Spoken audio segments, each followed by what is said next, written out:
So let's first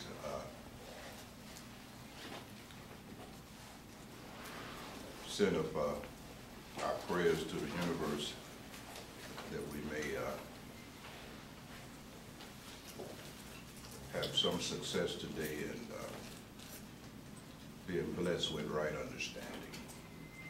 And since we're considering scriptures from the Vedic tradition, we will resort to a Vedic invocation.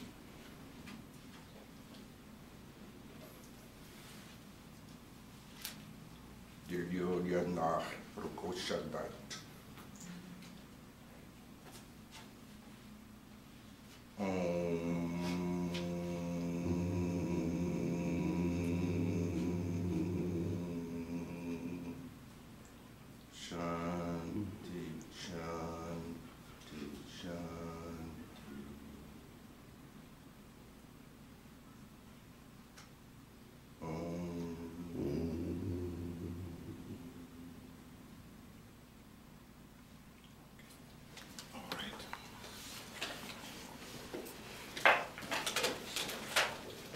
So we will continue our reflection on the Ashtavakra Gita, and we will say whatever can be said about it today, and I believe we have one more gathering, and I will reserve the last gathering for a kind of summary. So today will mark the conclusion of our brief, and I mean very brief, visit with these sutras.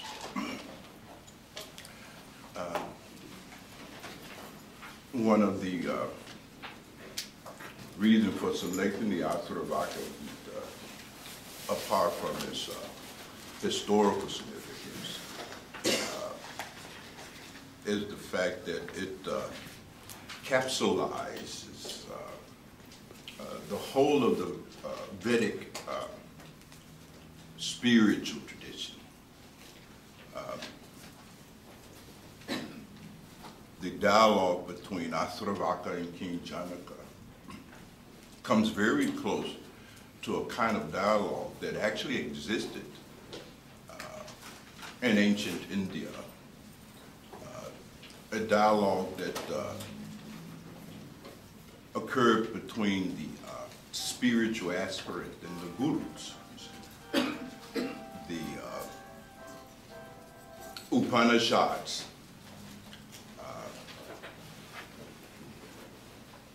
which are records of this kind of dialogue that occurred when the disciple came to the forest-dwelling rishis, you see, as reproduced with great integrity in this Ashtavakra. And the Ashtavakra Gita is a kind of unfoldment of the process that is initiated between the guru and the disciples. It is an ancient process. It's not just confined to the culture of India. It's always been the case. Extending even back to ancient Kemet, even before then. Just a few things before we move to the next chapter. We made it through one chapter, and there's a lot more, as you can see. But I'll leave that to each individual to glance through the rest of this extraordinary conversation between Janaka and Ashtavakra.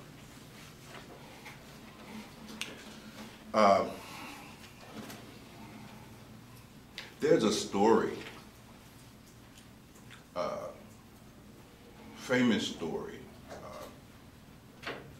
that you find in the Upanishadic tradition that goes something like this.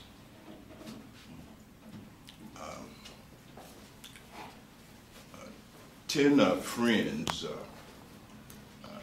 decided to ford a swift-flowing river. None of them could swim. And so when the barge reached the other shore, after undergoing tumultuous ups and downs through the swift-flowing river, one of those 10 was concerned that they lost none of their companions and that everybody had arrived to the other shore safely. And so he took account, see, to make sure no one had drowned or been lost, and etc. So he counted 1, 2, 3, 4, 5, 6, 7, 8, 9. And there was 10 of them. He only could count 9, and therefore he thought they had lost one of their brothers, and he was distraught, you see, beside himself, you know. And a passerby heard his lamentations and his wailing at the loss of one of their beloved comrades, and stopped and inquired as to what had happened to cause this man such profound distress. And the man composed himself and told him that they had came from the other side of the river, etc., etc. None of them could swim, and unfortunately one of their comrades was lost. There was 10 of us, and there's only 9 of us left, you know. And the man said, 9? He said, no. So he counted 1, 2, 3, 4, 5, 6, 7, 8, 9, 10. He said, no, nobody's been lost. All 10 of you are there. And the man said, no, I counted them, 1, 2, 3. And there was only 9. And he finally made the man understand, yes, you counted 9 others, but you didn't count yourself. You see. In many ways, this story depicts our tradition when we come to the Guru. Most of us as spiritual aspirants come to the Guru after having made something of a search for God. We've searched in our churches, in our temples, in our mosques, in our books, and in our this and in our that. Could not find God. God was missing. And in that moment, the Guru touches us and said, no, Tatpon, I see. You are that very God that you were looking for. We make the same error and calculation that the man in the story makes. We don't count ourselves as divine and search for the divine all over the place. So the Vedic tradition, the tradition of the Upanishads, really starts when the Guru gives this kind of correction in the thinking, makes this kind of correction in the thinking of the spiritual aspirant, you see. And they start with 4 basic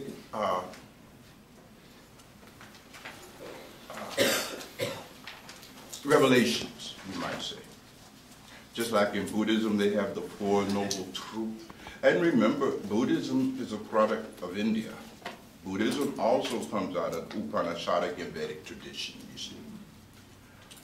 So you will see this theme running through Buddhism, Jainism, and any of the other traditions that had their roots in India.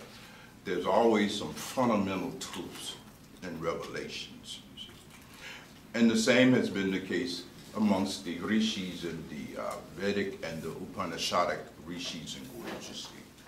they make a revelation to us, just as the stranger made a revelation to the young man. These are called the Mahavakyas, the great revelations, the great statements. And there's 4 of them.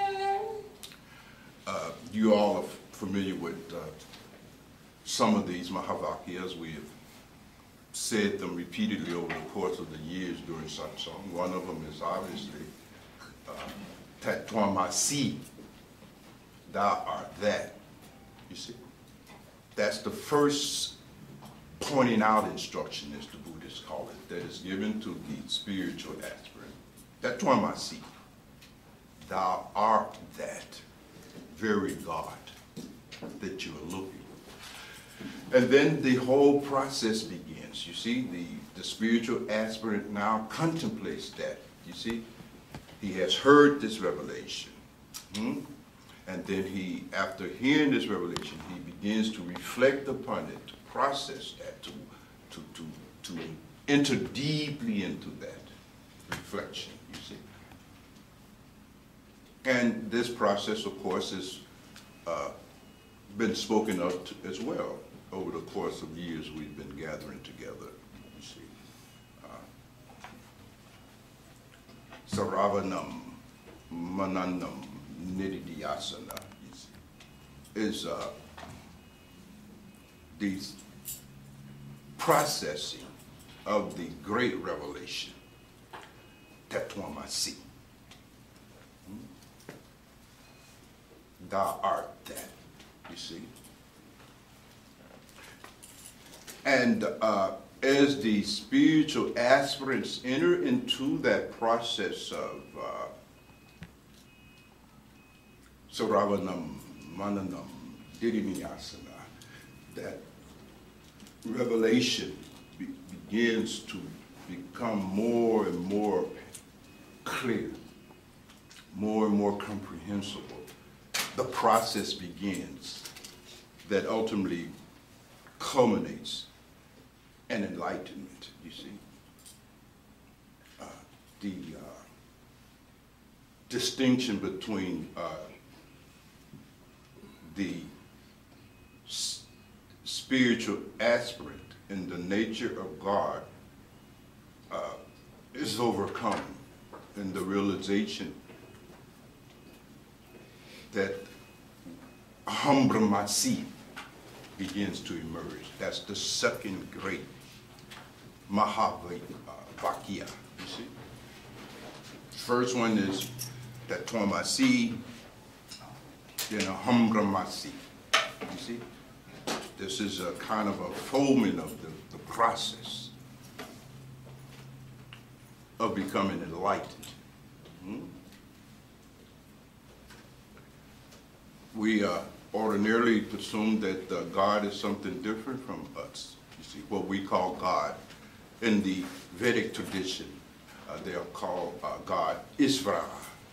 You see, but that's the same God that we call Allah, that we call Yahweh Elohim, and by so many other names. The God of creation, you see, the personal God.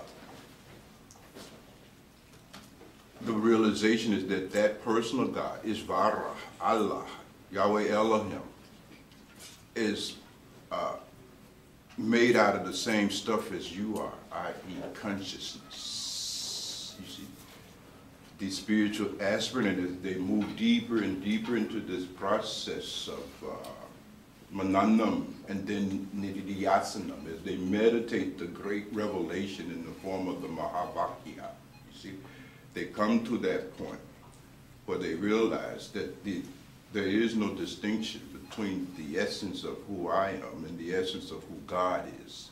You see, the Creator God that we all have been seeking comes out of the same stuff we come out of, and has as its own substratum the same stuff that we're made out of, you see. Isvara, Allah, Yahweh Elohim, is also a modification of pure consciousness. You see? just like me. And therefore we are the same. At the essence of God, there's the same essence that we find in ourselves. Aham Brahmatsi. You see? And as you move deeper, you see, you begin to really, really understand that this consciousness, this self, is Brahma. This self, capital S, true self, is Brahma.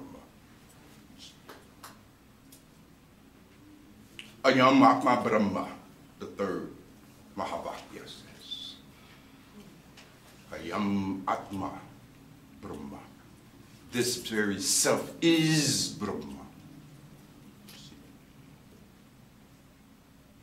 It's moving deep.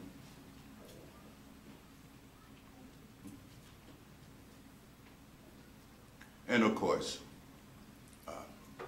in the fourth Mahavakya, the whole thing comes home, you see.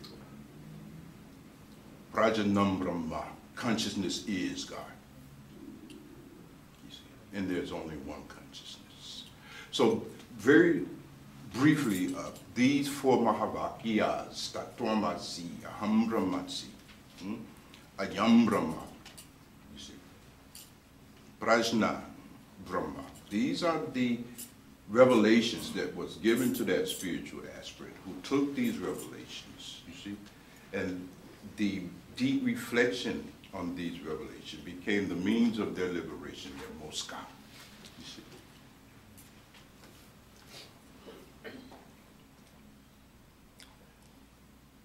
The Vedanta that grew out of this tradition was based on this process, and therefore, in Avata Vedanta, there is no methodology. That's why when you read the Ashtavakra Gita, you don't get a system like you'll find in the Yoga Sutras of Patanjali, or a methodology that you will find in the Yoga Vasasiyas, and so forth and so on. Although there are many other systems of the process beyond those pointed out by Patanjali, but in pure Avata Vedanta that is represented in the Ashtavakra Gita, you will find no such system. Because the premise is that the only antidote to ignorance is knowledge. There is no other method. Or, put it another way, by attaining knowledge, it makes it completely unnecessary to go through any other methodology.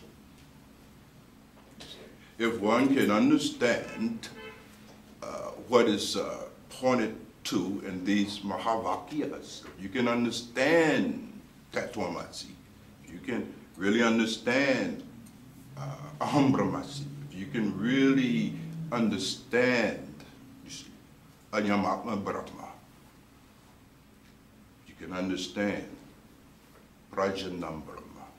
There's no need for any meditation. There's no need for any methodology at all, because it is a direct route to knowledge. See? But of course, now I come to the part that pertains to y'all. The other stuff is just a historical reference, you know. But for those who are not indifferent, you see, for those in whom ignorance or avidya is so utterly profound, who minds and intellect and so forth and so on is still covered in layers and layers of ignorance, there is yoga. You see. And the Upanishadic mystics encounter such people.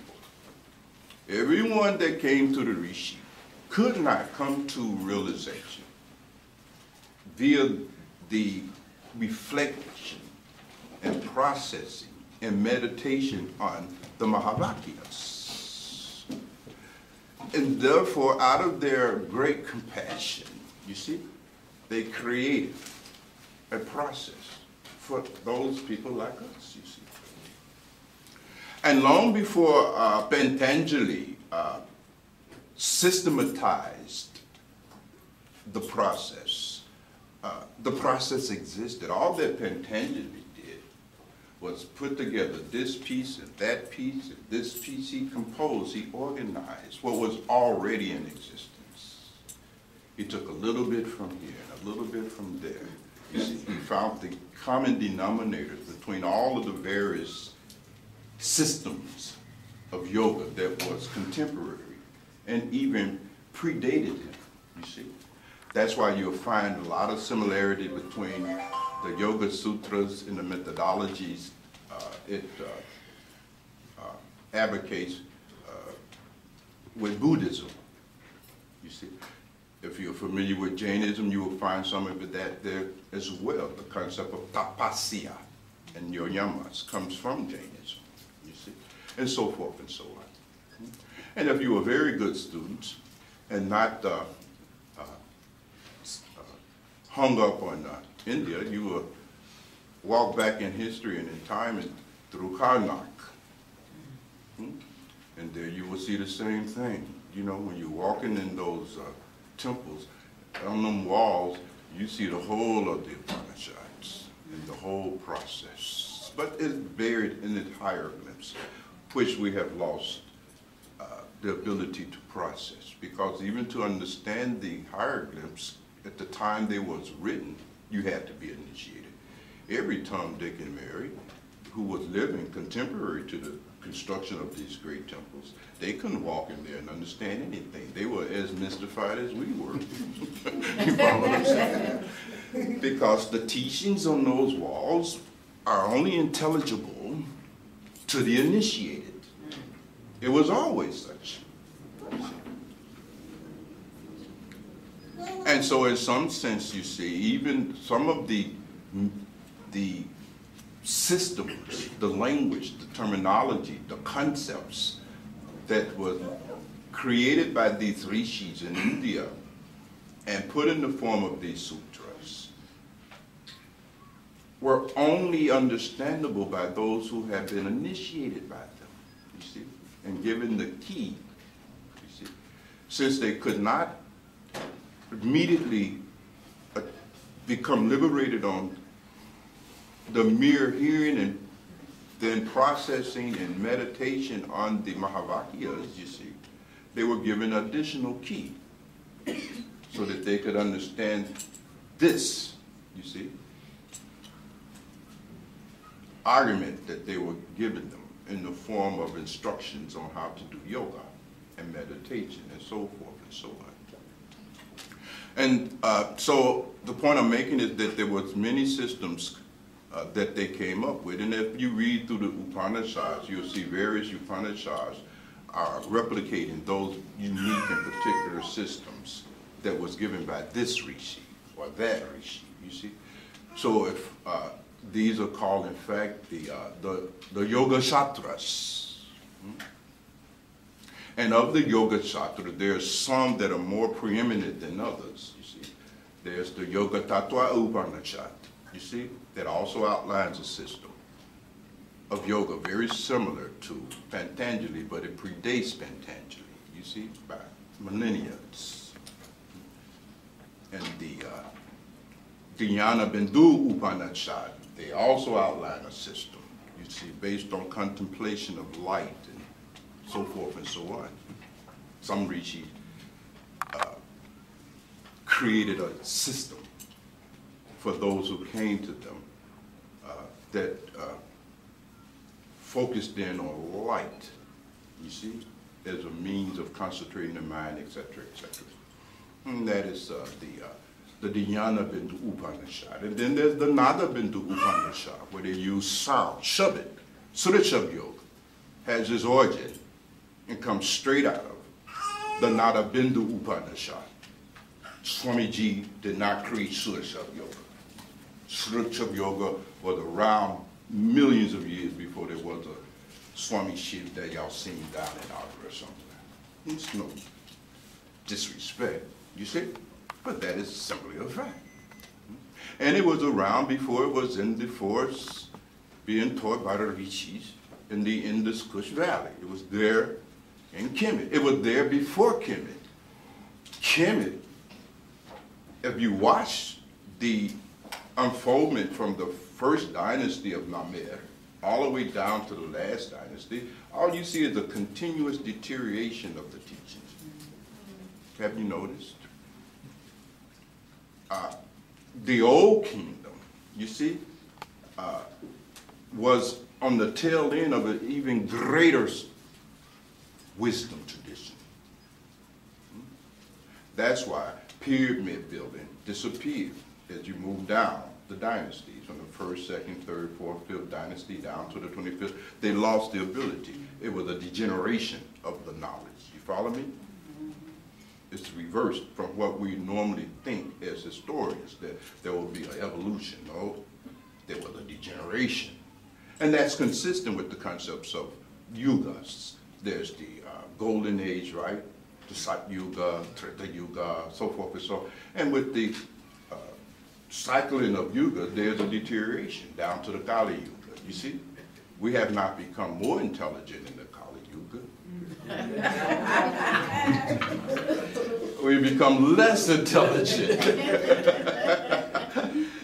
And because we're less intelligent, you see, they had to come up with systems that were accessible to us, you see, and so forth and so on. Are you all following my argument?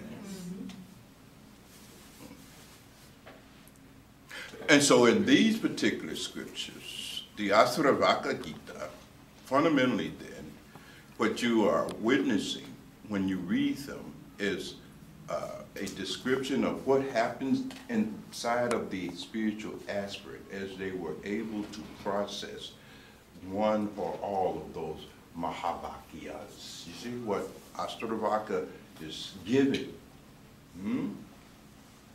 King Janaka is just another formulation of these Mahavakyas. You see, he's pointing out Tatvamasi. You see, you are only consciousness itself. You see, Prajna Brahman. You see, blah blah blah blah. And Janaka, you see, is hearing this, and he is reflecting deeply on that. You see, he is meditating on that. You see, and in this next chapter, you will see the blossoming of that process. So, Rani Kumari, let's just read through. You all can go to your places in the sutra. And just read the sutras in chapter 2. We're just going to read all of it so you can hear it.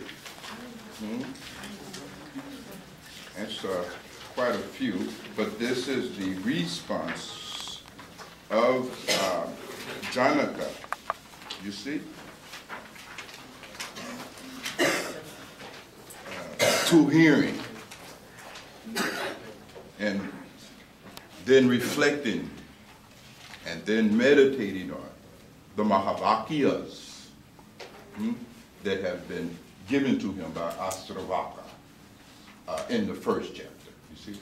The whole of the first chapter, and every time that you hear Ashtavakra speaking, Ashtavakra is just elaborating on, philosophizing the Mahavakyas. Are you all following me? You see? He's elaborating and extending the Mahavakyas. He's putting it into prose. He's putting it into philosophy. He's making it into an argument. You see? But the Mahavakya is the essence of what he is saying to Janaka. You see? Tatvamasi. You see? And so forth and so on. Then in another chapter, you'll see him unpack the essence of one of the other Mahavakyas, you see. Aham Brahmasi. And so forth and so on. So you get a sense of this. If you continue to study this particular scripture, you'll have a better understanding of what's going on here. So Ronnie Kamari, read for us the responses of Janaka, the revelation as it unfolded in him constitutes chapter 2. Read. Janaka says, truly I am spotless and at peace, the awareness beyond natural causality. All this time I have been afflicted by delusion. He says, as I alone give life to this body, so I do to the world. As a result, the whole world is mine, or alternatively, nothing is. So now that I have abandoned the body and everything else, by some good fortune or other, my true self becomes apparent. Just as waves, foams, and bubbles are not different from water, so all this which has emanated from oneself is no other than oneself. He says, in the same way that when analyzed cloth is found to be just thread, so when all this is analyzed, it is found to be no other than oneself. Just as the sugar produced from the juice of the sugar cane is permeated with the same taste, so all this produced out of me is completely permeated with myself. He says, from ignorance of oneself, the world appears, and by knowledge of oneself, it appears no longer. From ignorance of the rope, a snake appears, and by knowledge of it, it appears no longer. Shining is my essential nature, and I am nothing over and beyond that. When the world shines forth, it is simply me that is shining forth. He says, all this appears in me imagined due to ignorance, just as a snake appears in the rope, the mirage of water in the sunlight, and silver in mother of pearl. All this, which has originated out of me, is resolved back into me too, like a jug back into clay, a wave into water, and a bracelet into gold. How wonderful I am. Glory to me, for whom there is no destruction, remaining even beyond the destruction of the world, from Brahma down to the last cup of grass. How wonderful I am. Glory to me, solitary even though with a body, neither going nor coming anywhere. I who abide forever, filling all that is. How wonderful I am. Glory to me. There is no one so clever as me. I who have borne all that is forever without even touching it with my body. How wonderful I am. Glory to me. I who possess nothing at all, or alternatively, possess everything that speech and mind can refer to. Knowledge, what is to be known, and the knower. These three do not exist in reality. I am the spotless reality in which they appear because of ignorance. Truly, dualism is the root of suffering. There is no other remedy for it than the realization that all this that we see is unreal, and that I am the one stainless reality consisting of consciousness. I am pure awareness through and through, though through ignorance I have imagined myself to have additional attributes. By continually reflecting like this, my dwelling place is in the unimagined. For me here is neither bondage nor liberation. The illusion has lost its basis and ceased. Truly all this exists in me, though ultimately it does not even exist in me. I have recognized that all this and my body are nothing, while my true self is nothing but pure consciousness. So what is there for the imagination to work on now? The body, heaven and hell, bondage and liberation, and fear too. All this is pure imagination. What is there left to do for me whose very nature is consciousness? Truly, I do not even see dualism in a crowd of people. So what would I gain by replacing it with a wilderness? I am not the body, nor is the body mine. I am not a living being. I am consciousness. It was my thirst for living that was my bondage. Truly, it is in the limitless ocean of myself that, stimulated by the colorful waves of the worlds, everything suddenly arises in the wind of consciousness. It is in the limitless ocean of myself that the wind of thought subsides, and the traitor-like living being's world boat is wrecked by lack of goods. How wonderful it is that in the limitless ocean of myself, the waves of living beings arise, collide, play, and disappear according to their natures. This is knowledge. This is the knowledge that all of us must ultimately attain. However, the process by which we attain that knowledge will not necessarily be identical to this process that we've been talking about, because quite frankly, you see, we are too ignorant to even understand the Mahavakyas. That is why our thinking that we are God have had no effect on your transformation. It's just become a cliche, just something you said based on what you heard, what you read. But as you can see, in the case of those spiritual aspirants who are qualified, like Janaka, this is the difference, you see. And remember, he's not just quoting scriptures. What he's saying becomes scriptures. It's a vast difference, you see, because something profound has occurred with him, you see. Knowing that we will not be able to visit each and every one of these particular sutras, I thought it's good to hear it all together. And you can get your own sense of the absolute depth, profundity, and beauty of the revelations, you see. Suffering is what usually brings us to the path. Is that about right? Yes. Looking for some way or another to bring your suffering to an end. And then, of course, in Buddhism, the whole methodology offered by the Buddha is purpose to bring your suffering to an end. But you can see here in these sutras that there was a means for bringing your suffering to an end that predates Buddha and Buddhism and the entire system that makes up Buddhism. Are you with me? It's the most ancient of means, you see, which is simply overcoming this ignorance. There is no other way by which suffering can be brought to an end. We try, however, to do the opposite, don't we? You see, we try to bring our suffering to an end by getting more stuff, right? And that does not work, because the absence of stuff is not the cause of your suffering.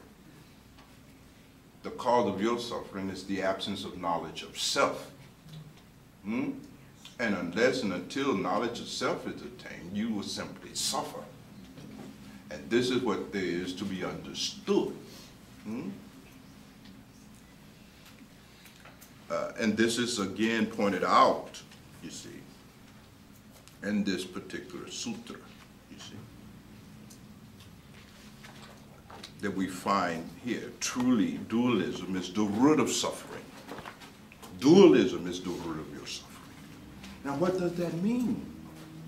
We must have a little dialogue about it, don't you think? Yes. Dualism is the source of your suffering.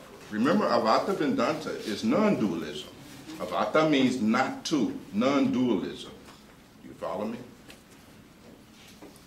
And one of the things that Janaka realizes here, that dualism was the root of his suffering, is the root of your suffering too. So you must try to understand that, you see. The sutra says, Davatmulam wahum dukam nayasta sayasi besarum tristimatan risasravam ikuham siddharasomala. And one of the other Upanishads, it says, sarvam purvesam dukam, savam atmavesam sukham. Dependence on that which is not self is suffering. Dependence on self is joy.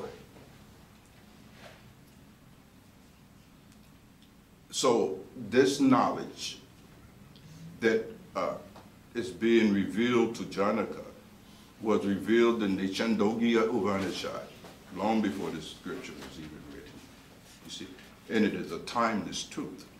So dualism is the source of your suffering.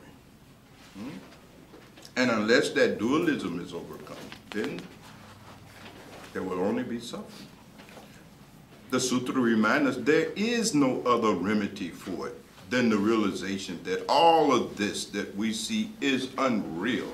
Maharaji Saint used to say, as long as you look upon your sensory experiences as being real, you cannot have any other experience other than suffering.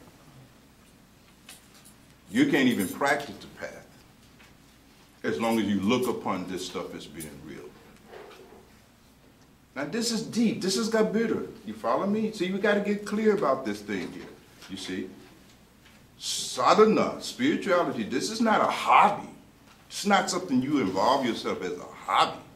It's not an alternate. Are you with me? It's not just some shit you doing just in case. Are you with me? It's not that kind of show, you see. It's not psychoanalysis. It's not therapy. It's not a process that enables you to better cope with what you think is real. Are you all following me? It's not a coping strategy, you see. Here you have this real experience that you call your life and this samsara, right?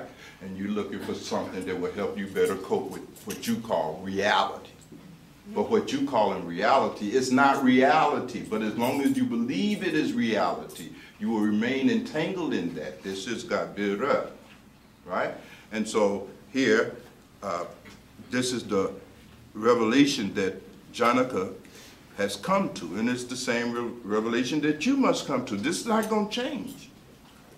It's not going to change. Are you following me? What is required of Janaka is required of us. This is how this thing is. No exception is going to be made for us just because we're down in the Kali Yuga. you don't get no break from this. You must simply attain this same level of understanding. And realize that there is no other remedy for your suffering other than this realization that all of this that we see is unreal, and that I am the one stainless reality consisting of only consciousnesses. Just this one little tiny sutra, we could spend days on this stuff. You know? What you will find as you go through these kind of scriptures, they are put together, and they're put together brilliantly. These men and women that composes these shastras and sutras, these are geniuses, you see? Just like the men and women that created those temples that we saw in Karnak. Yes. Them was geniuses. You follow me? Yes. I mean, you could just see in the architecture, the precision, the accuracy, the profundity of it all. You know, the consistency, you see? In the same way that our ancient sages in Kemet and other parts of Africa was able to take architecture and make it do something that was almost inconceivable you see. In the same way, their descendants who populated the Indus Kush Valley, you see, and gave birth to these great traditions that are now called Vedic and Upanishadic. They use words to build. Beautiful, beautiful and profound concepts, you see. And in every sutra, the whole teaching is contained. They are holographic. You all understand a hologram? Mm-hmm. If I had to take a hologram and you cut it into pieces, and you could take even the tiniest piece, right? Put a laser light through it, and it will reproduce the whole image, of which it is a synopsis. Are you all following that argument? In your body, that cell in your body, you see, can reproduce all of you. You are a cell. Yes. You came from one cell. That's right. You see, and it reproduced your mom and your daddy physically. You see, I mean, this universe is like a hologram. In every part of it, there is the whole. In a blade of grass, there's all that there is that you call God that exists in a blade of grass. All of it. You see. In a flower, you have the whole universe. It's reflected there. And the same is the case with you. It is utterly profound.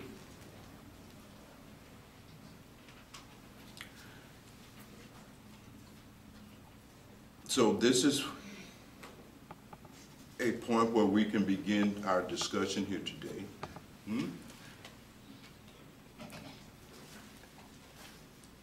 Let's deal with your suffering. For real.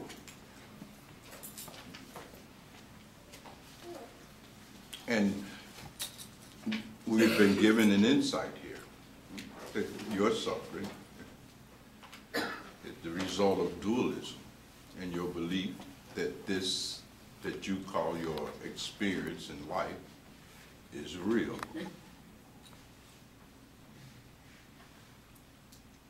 Maharaj, y'all saints say that the spiritual transformation begins when you can look upon this as being made out of the same stuff that your dreams are made out of.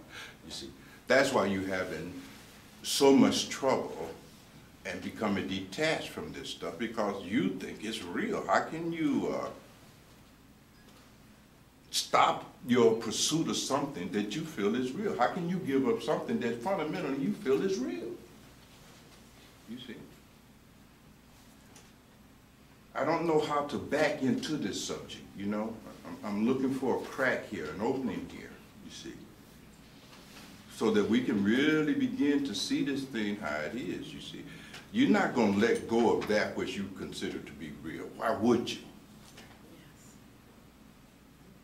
Why would you? You will not. So please understand and make a note to yourself. You can't give up anything that you feel is real. Please make a note. Not possible. Not only do you think it's real, you think it has some profound value. Is that about right?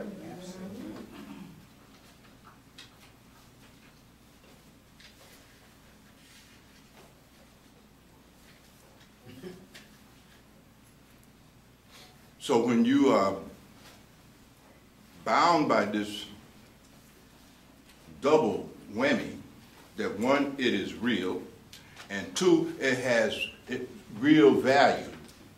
Value is inherent in this thing. There is really in you the conviction that this stuff is real, it has value, and it has value because it contains something like happiness. Our presumption, under our Maya, under this illusion, out of our ignorance, is the belief that things in and of themselves possesses some inherent and intrinsic quality called happiness.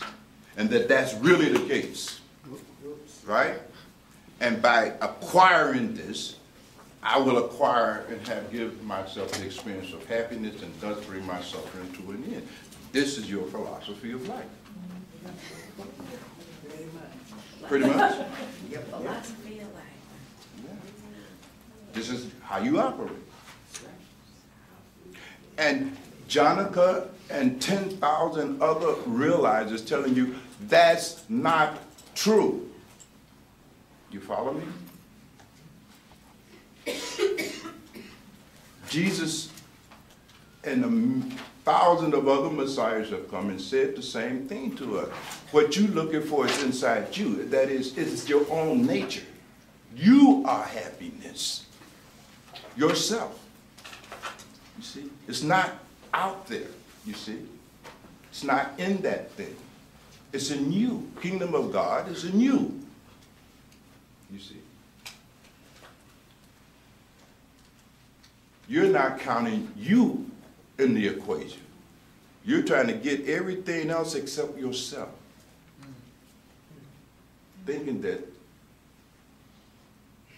those things are the location and source of the happiness you seek. And you forgot yourself in your seeking. You've been trying to get a wife. You've been trying to get a house. You've been trying to get a job. You've been trying to get a new career. You've been trying to get some degrees. You've been trying to get this. But you never have tried to get yourself. You follow me? You have left yourself out. Tatumamasi. You are that happiness you are looking for. You are the happiness you are looking for. Just like you are the God you are searching for, you are the happiness you are looking for. But as long as you presume that that is not the case, then your futile search for happiness anywhere other than in yourself will continue. And you will continue to suffer. And the saints say that no man or woman gets serious about sadhana until you suffered enough. So you see, it's not even a matter of hearing all these arguments. You know what I mean? You got to suffer to the point of becoming serious about it. Whether in this life, next life, you know, time that is meaningless concept from the point of view of reality. Reality, you know, they give you 1 billion other birds here. You need to suffer some more. Suffering is a great teacher. Suffering teaches you things that no scripture can teach you. Suffering is sometimes the key to even understanding these scriptures. You read these scriptures, you read these sutras, and you're baffled. You can't understand any of it. The concept just escapes you. Yeah. You ain't got enough suffering in you yet. You need to suffer some more. Get on out here. And when you have sufficiently suffered, one word, transform. Are you all feeling me? Yes. Yes, but You mentioned about suffering at a satsang, and what you said was that suffering in and of itself was not enough, but that suffering must be with awareness. So could you elaborate on that awareness point? the suffering with awareness simply means you have understood the causes of your suffering. You follow me? But the suffering, you see, is nevertheless the case. This is one of the noble truths in Buddhism. It's one of the noble truths everywhere where spirituality has been taught. You see? Just dependent on this so-called reality is suffering. You see? Sarvam pravasam dukam. Buddha said, all of this is suffering. You see my point? The life of Maya is suffering. This whole world, the world that we live in, is strictly a projection of your mind. It's called samsara. Samsara is not something separate from you. Samsara, the world, is nothing but something you have spun out. Are you with me? And that's suffering.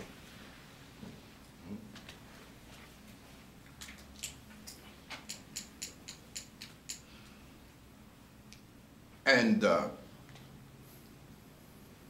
once you have really suffered enough, you really become interested in bringing that suffering to an end. See, you all are not really interested in bringing your suffering to an end. You're just saying shit. You really are. You're not serious about it. You see, you haven't had enough yet. You're still trying to bring your suffering to an end while clinging to that which is causing you suffering. How serious can you be?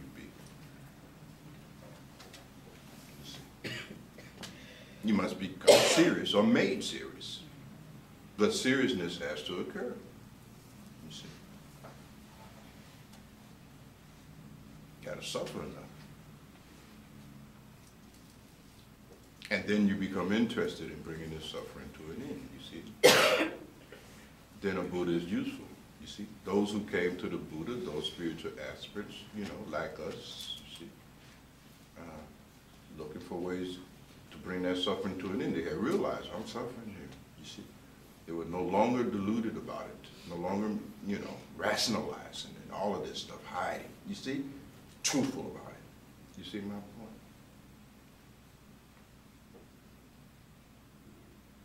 They were looking for a way out of that suffering, you see. And Buddha was pointing out, here's the cause of your suffering. Yes, you're suffering. There's the cause of suffering. Suffering can cease. That's the third noble truth. And the fourth noble truth is the way by which you can bring about the cessation of the suffering. But first you have to understand and acknowledge this is you suffering. And you need to change. You all talk about, well, this is the way I am. The way you are is suffering. What are you talking about? Why are you glorifying and clinging to the way you are? That shit is suffering. What are you talking about? You're talking nonsense here. Are you with me? Yes, Bhagwan, this is just the way I am. This is bullshit. The way you are is suffering. And when you've had enough of the way you are, then you become a candidate for this thing. You haven't had enough of being the way you are. Are you feeling me? Yes, sir. Yes, sir. You're still clinging to your individuality. You're trying to still be an individual. Nothing's going to happen here.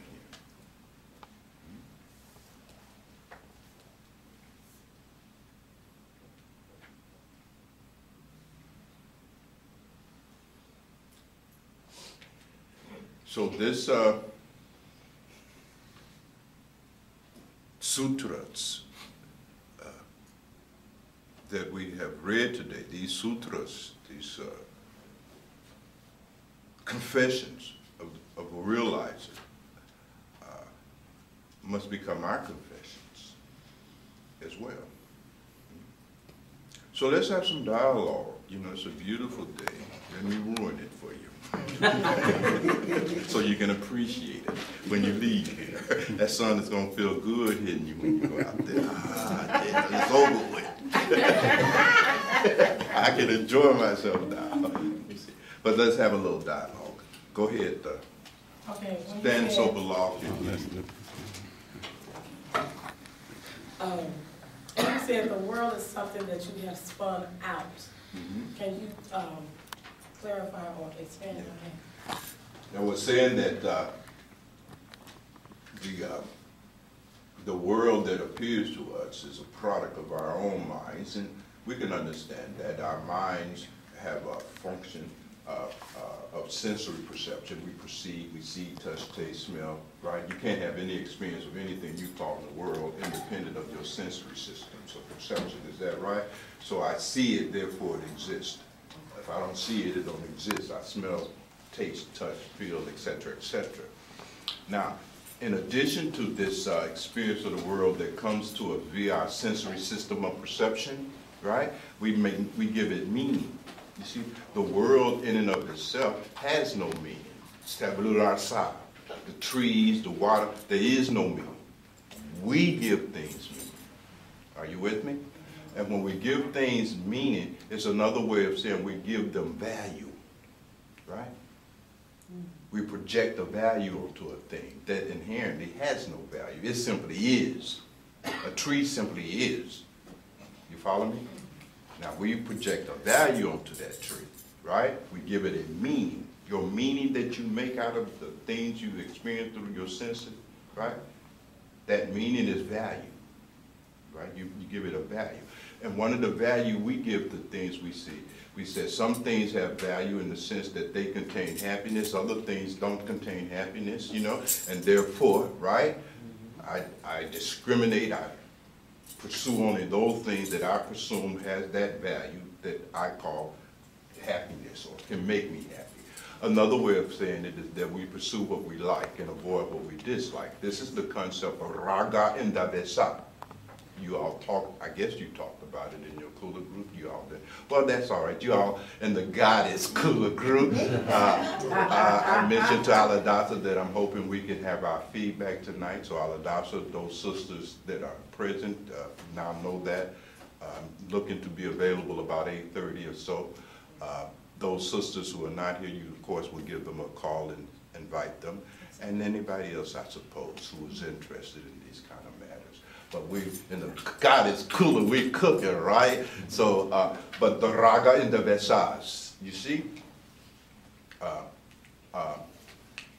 are the way we divide experience. You see, that we experience, that we have projected this meaning and value onto are usually the things we like. And that's what we go for, you see. And we try to avoid, you see. But the whole product, it comes out of your own mind.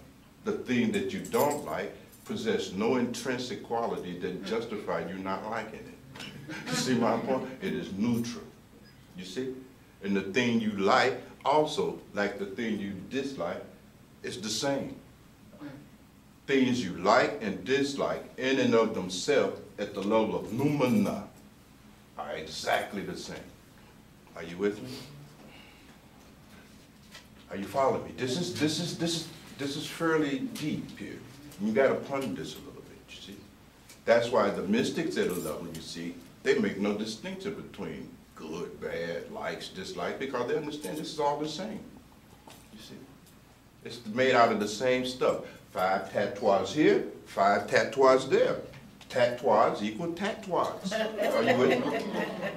So here you have a conglomeration of tattoos. You know, the tattoos is ether, air, fire, water, earth, tattoo, the stuff that everything is made out of, right? Well, here's your object that you like. Your Rajats objects, they're made of the 5 tattoos, right? Yes. And then you have your Devesa, shit you don't like, right? Objects you don't like.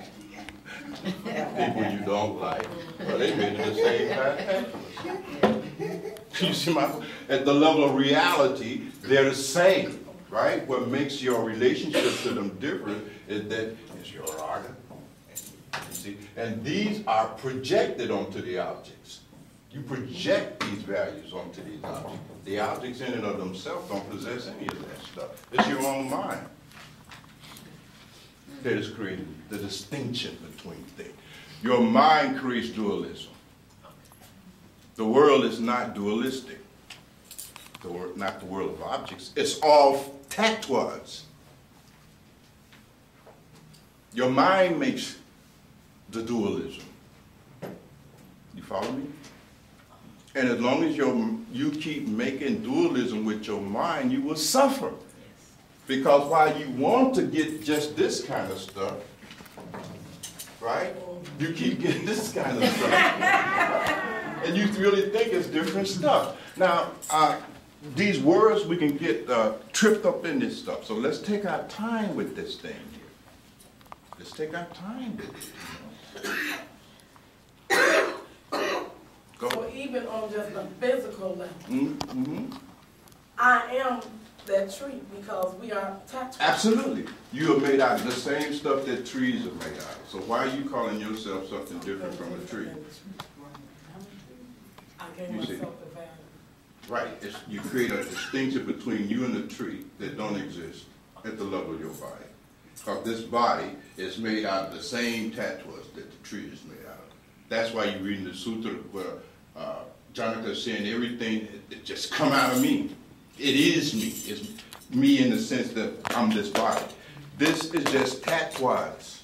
It's the same tattoos in this thing. All of it is the same tattoos. Everything that makes up that which can be perceived through the senses is the same 5 tattoos. The senses themselves are the same tattoos. They're just more subtle. You see? Everything except consciousness itself is a tattoo. So your inner organs, your manas, your buddhi, your ahankara, all of that is just subtle forms of the tattoos. They call them tamatras, the subtle ones. You see? Try to think of it like energy vibrating at lesser and lesser frequency. The lesser the frequency of the vibration of energy, the more it becomes solidified, grows, concrete. That's all. So you could think of it in terms of the tattoos, very fundamentally, the tamastras.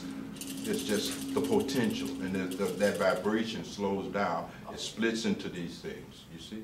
We have to talk a little bit more about that. I'm hoping that the goddess Kula, you see, that you all will start getting into all of this stuff and stop wasting my time with your tale of woes. You follow me? And get down to some business here. You see? The purpose of Kula is to bring ignorance to an end, not to celebrate your ignorance and cling to it and glorify it. You follow me? So if you can get past just telling your woes here, y'all can get some stuff done.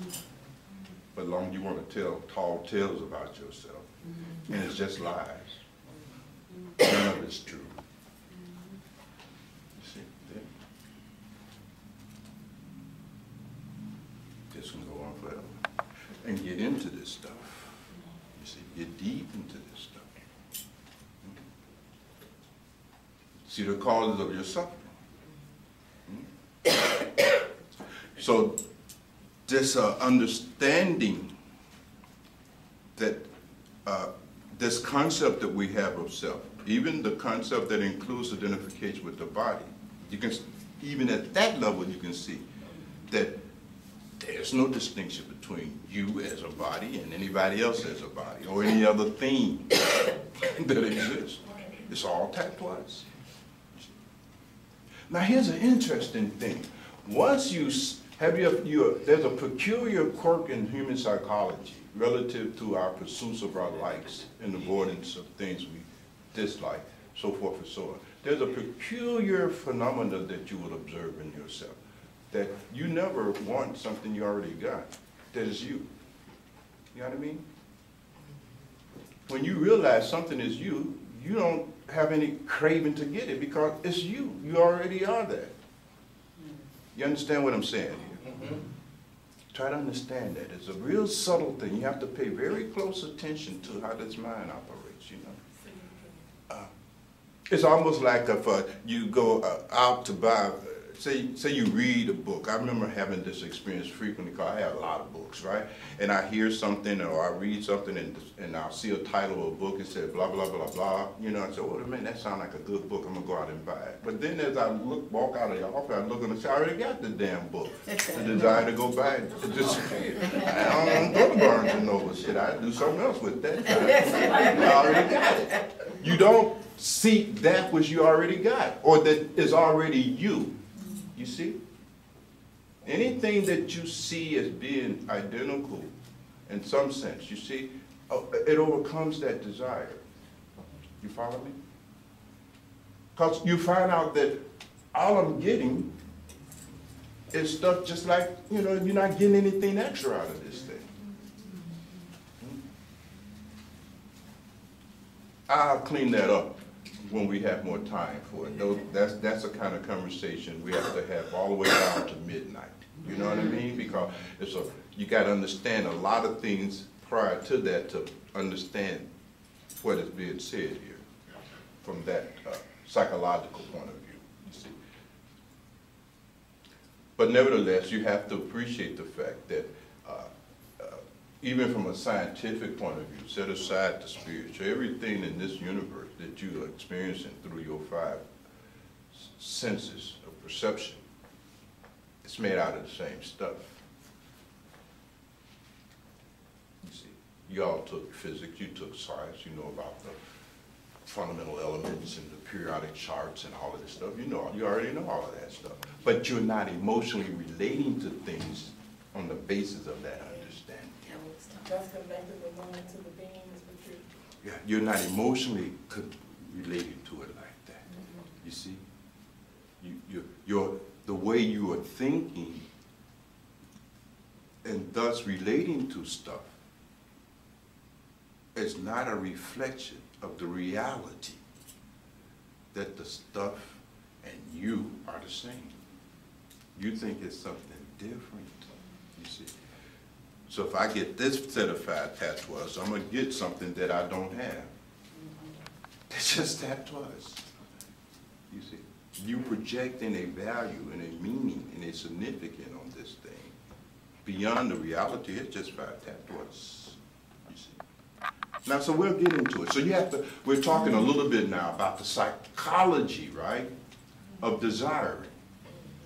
There's a real psychology involved here, you see. Let's keep moving around. We're going to labor with this a little bit here. There's a certain kind of ignorance. So ultimately, you see, in all of the systems, they tell us that our fundamental problem is ignorance. There's a avidya, ignorance, ajna, nescience, you see. It's the fundamental root. And what is that ignorance? The ignorance is the belief that this is real. That's ignorance. That's the fundamental ignorance that Janaka has realized. It is the fundamental ignorance that Ashtavakra helped him overcome. This is not real. Now, what do we mean by all of that? Yes. Because you seeing, touching, tasting, smelling it, you saying this shit is real. Right? You see. When we talk about the fact that it is not real, what is really meant that it is not really what you think it is. In that sense, it's unreal. It exists, truth, but it's not really what you think it is. Are you following? The example that the mystics give is that you think is really a snake. It's not a snake, it's a rope. You see? But as long as you think that the rope is a snake, your response to the rope will be one of fear. All right? Is that all right? Yes. So this is the essence of the argument. You remember somewhere in here where Janaka says something to that effect, right? That as long as where's my punty, she's outside, she's got her grandbabies. You the new one? Yeah. All right. Okay. Let's see if we can find that sutra you all look through here as well. Where he mentioned something about the rope and snake. In the second or the first? This is in the second.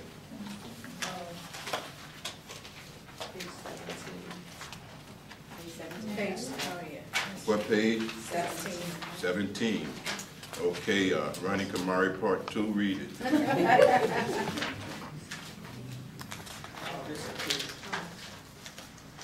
All this appears in me imagined due to ignorance, just as a snake appears in the rope, the mirage of water in the sunlight, and silver in mother of pearl.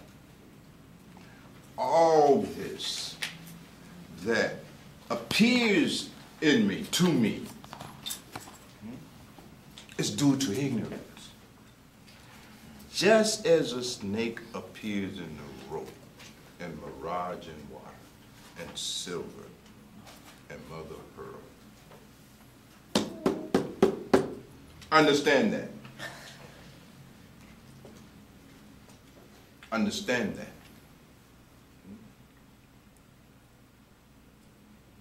The presumption, you see, that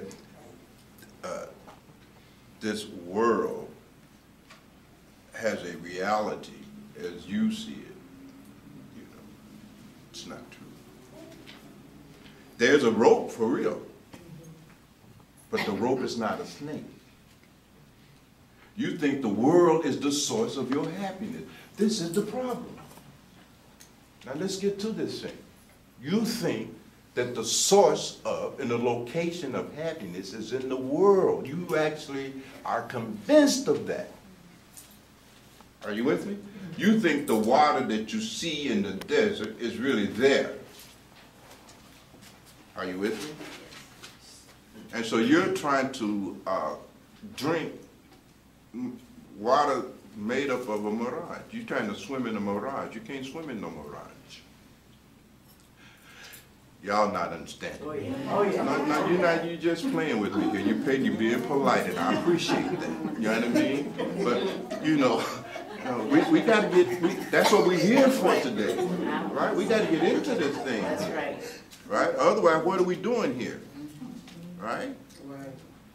All this that appears in me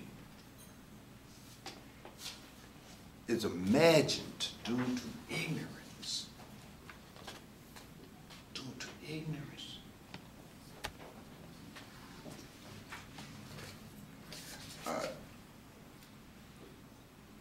You have to get some kind of key to this here, because these are translations of these aphorisms, these sutras, but the Sanskrit words carry a little bit more depth. You see, this vikapitam, you see, this concept, you know, imagination, the vikapa means wrong concept. You have a wrong concept. What they have translated as imagined due to ignorance is a wrong view, a wrong concept, and etc. So let's look a little bit more at this process here. Where's my body? Okay, get up here. Right? I got extra bodies. Okay.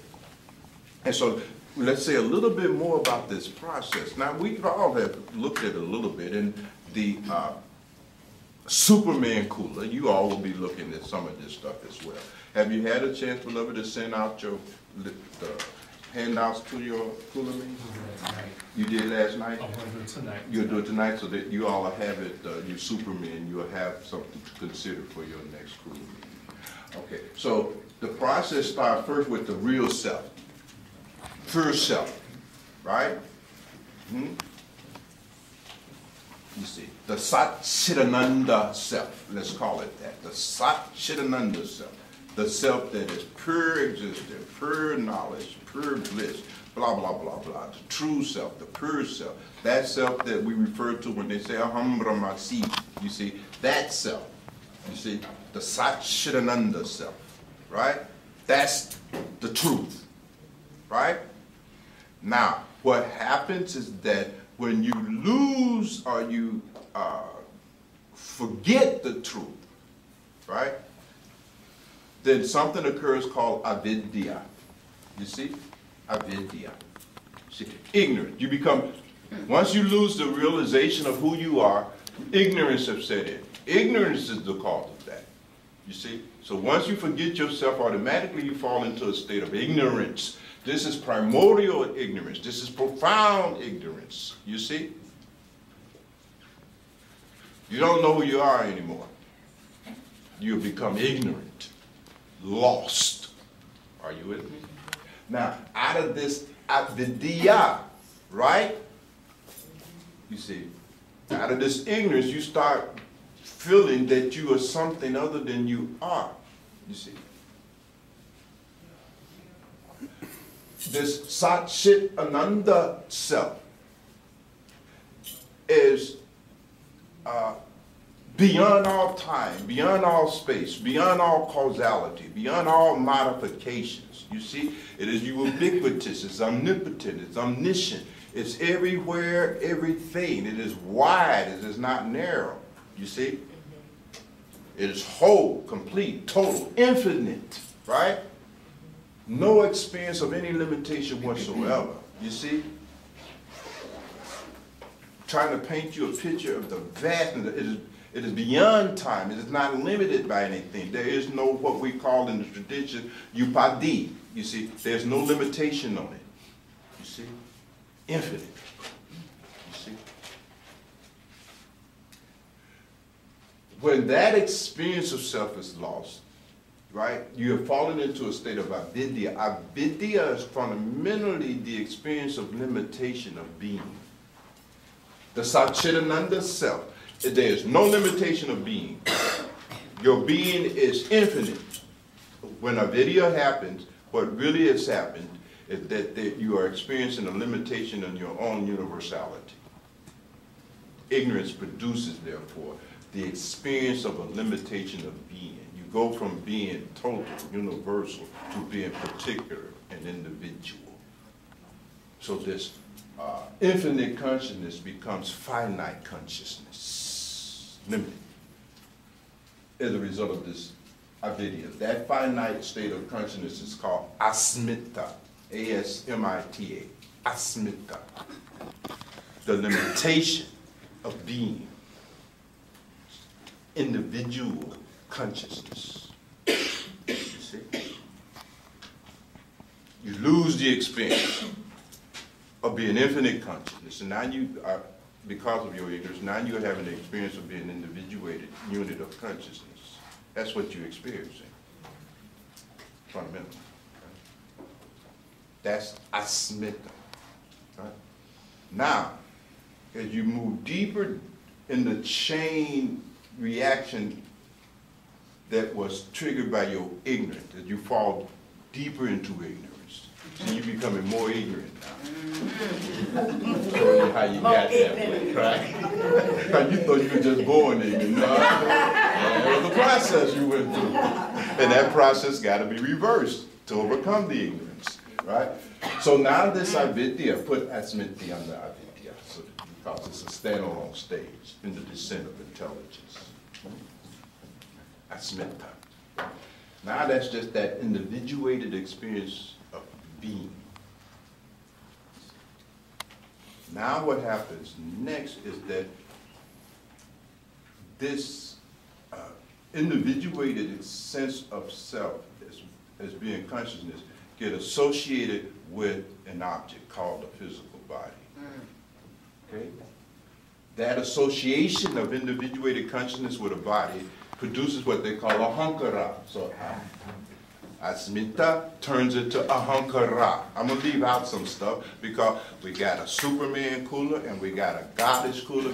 That's your work. Go get it done. You follow me? Take all night. What else you going to do?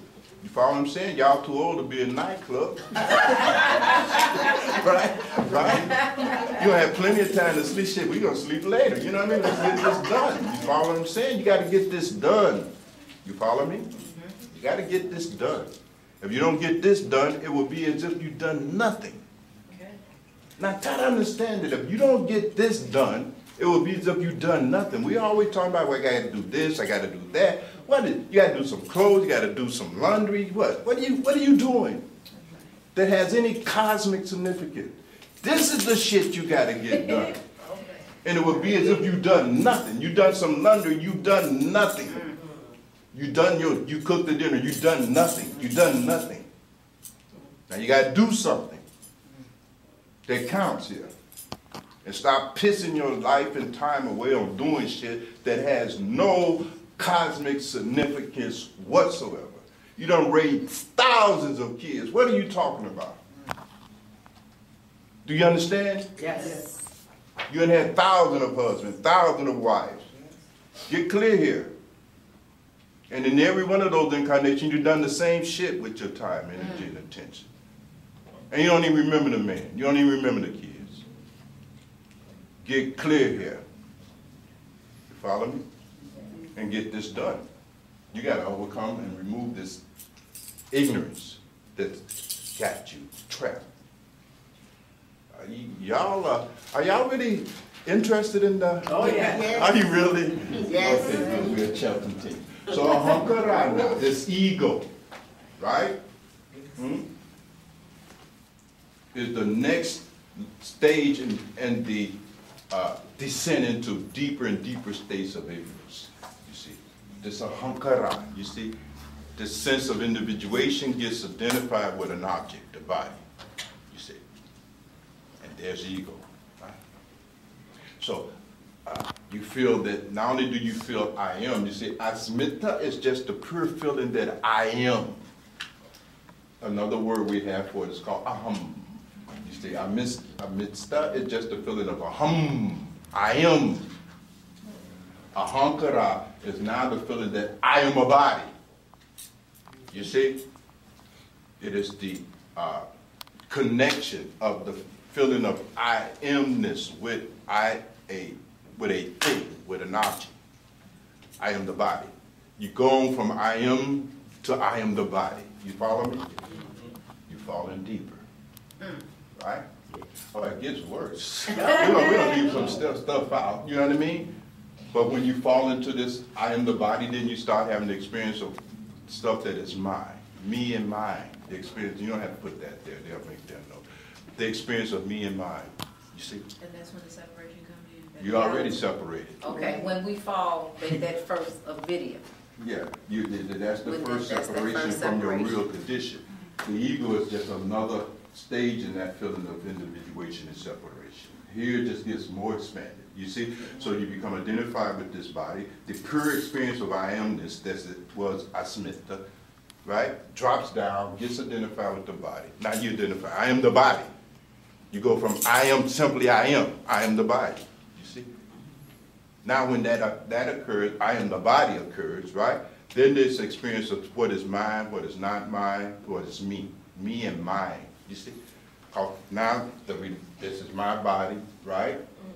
And anything related to it, this is my children, this is my chair, this is my house. You see it extends out Yes.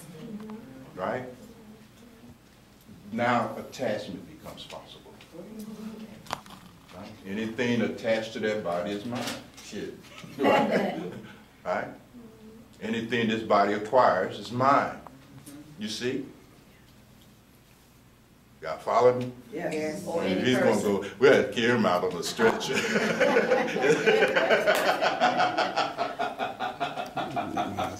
Good. Y'all got it? First, Hmm? when you say I am the body, is that the body, the mind, the emotions? All of the it. whole thing? The whole Okay. complex. Okay. You see, the body, so let's put it there, I'm this body-mind complex. Right, You see? right. I'm this body-mind complex. It's history, it's biography, things that it possessed, Right. blah, blah, blah, blah, blah, blah, all of it. You see? And when y'all get into guidance posture, you know, y'all unpack all this stuff. I'm just giving you a blueprint, you know what I mean?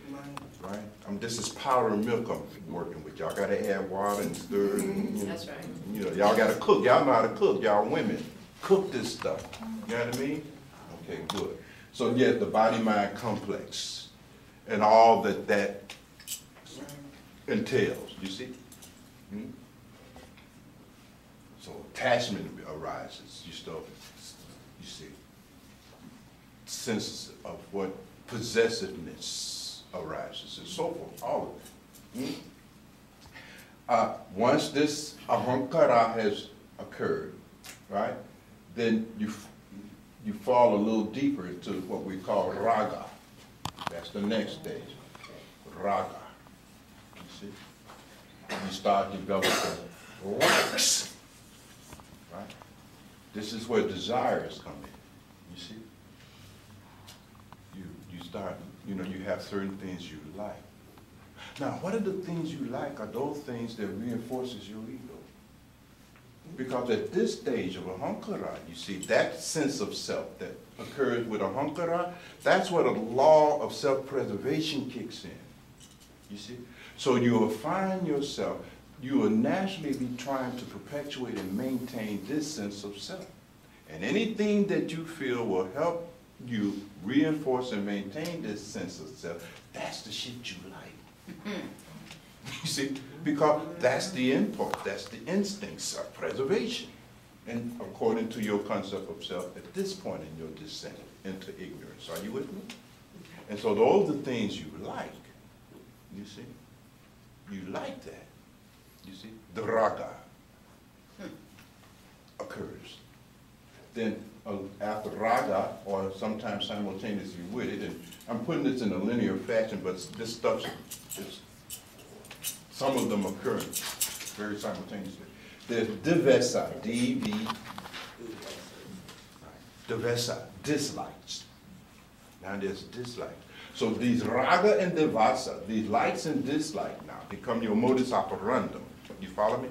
You're trying to avoid anything that interferes with and undermines your ability to affirm yourself. And you're moving toward anything that contributes to your self-affirmation.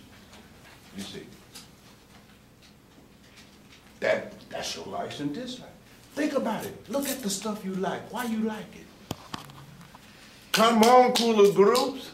Look into why you like certain stuff. You're just not liking shit accidentally. You follow what I'm saying? Yes. There's a reason why you like what you like, and there's a reason why you dislike what you dislike. Try to see that those reasons are connected with your ahankara. It's connected with the instinct for self-preservation and perpetuation and maintenance of this identity that you have now become saddled with. Are you all understanding me? Yes.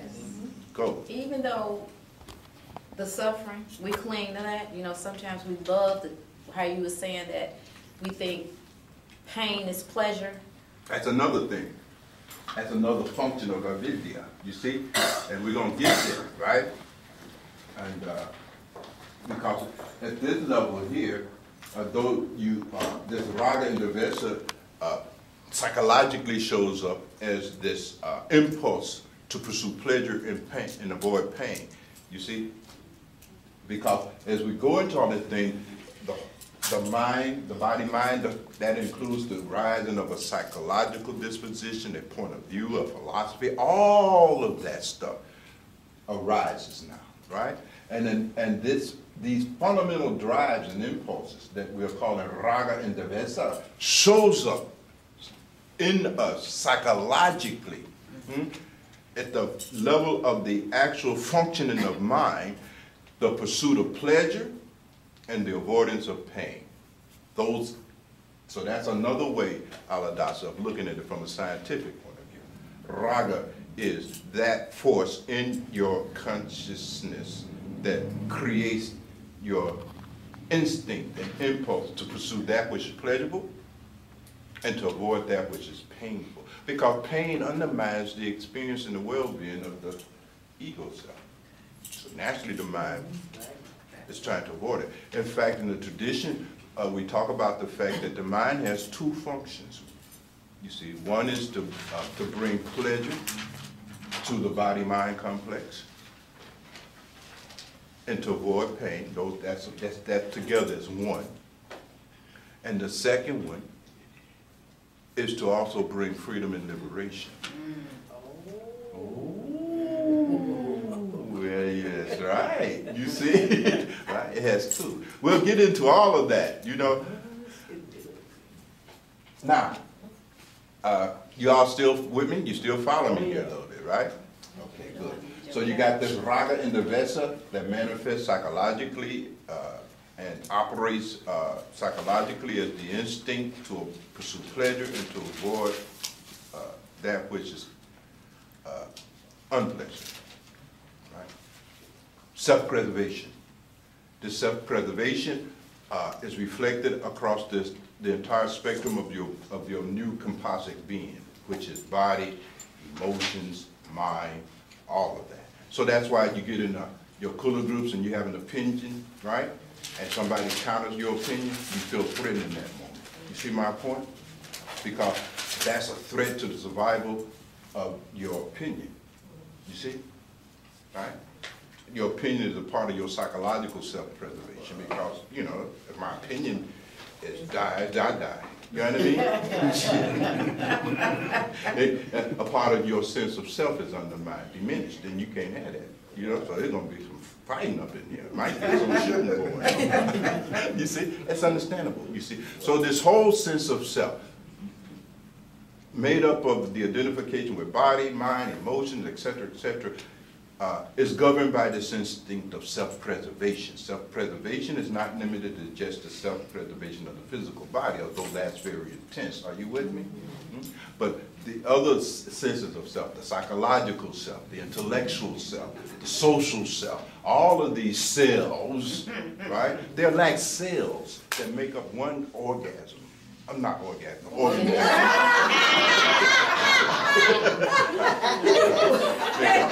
One organism. Well, cell can produce that too, huh? We produce that too, right? So far, so good? So far, so good? All right. Now, in this, and we're just going to end it with the next level of this sentence. And that would be what they call abhinavesa. A-B-H-I-N-S-V-E-S-A.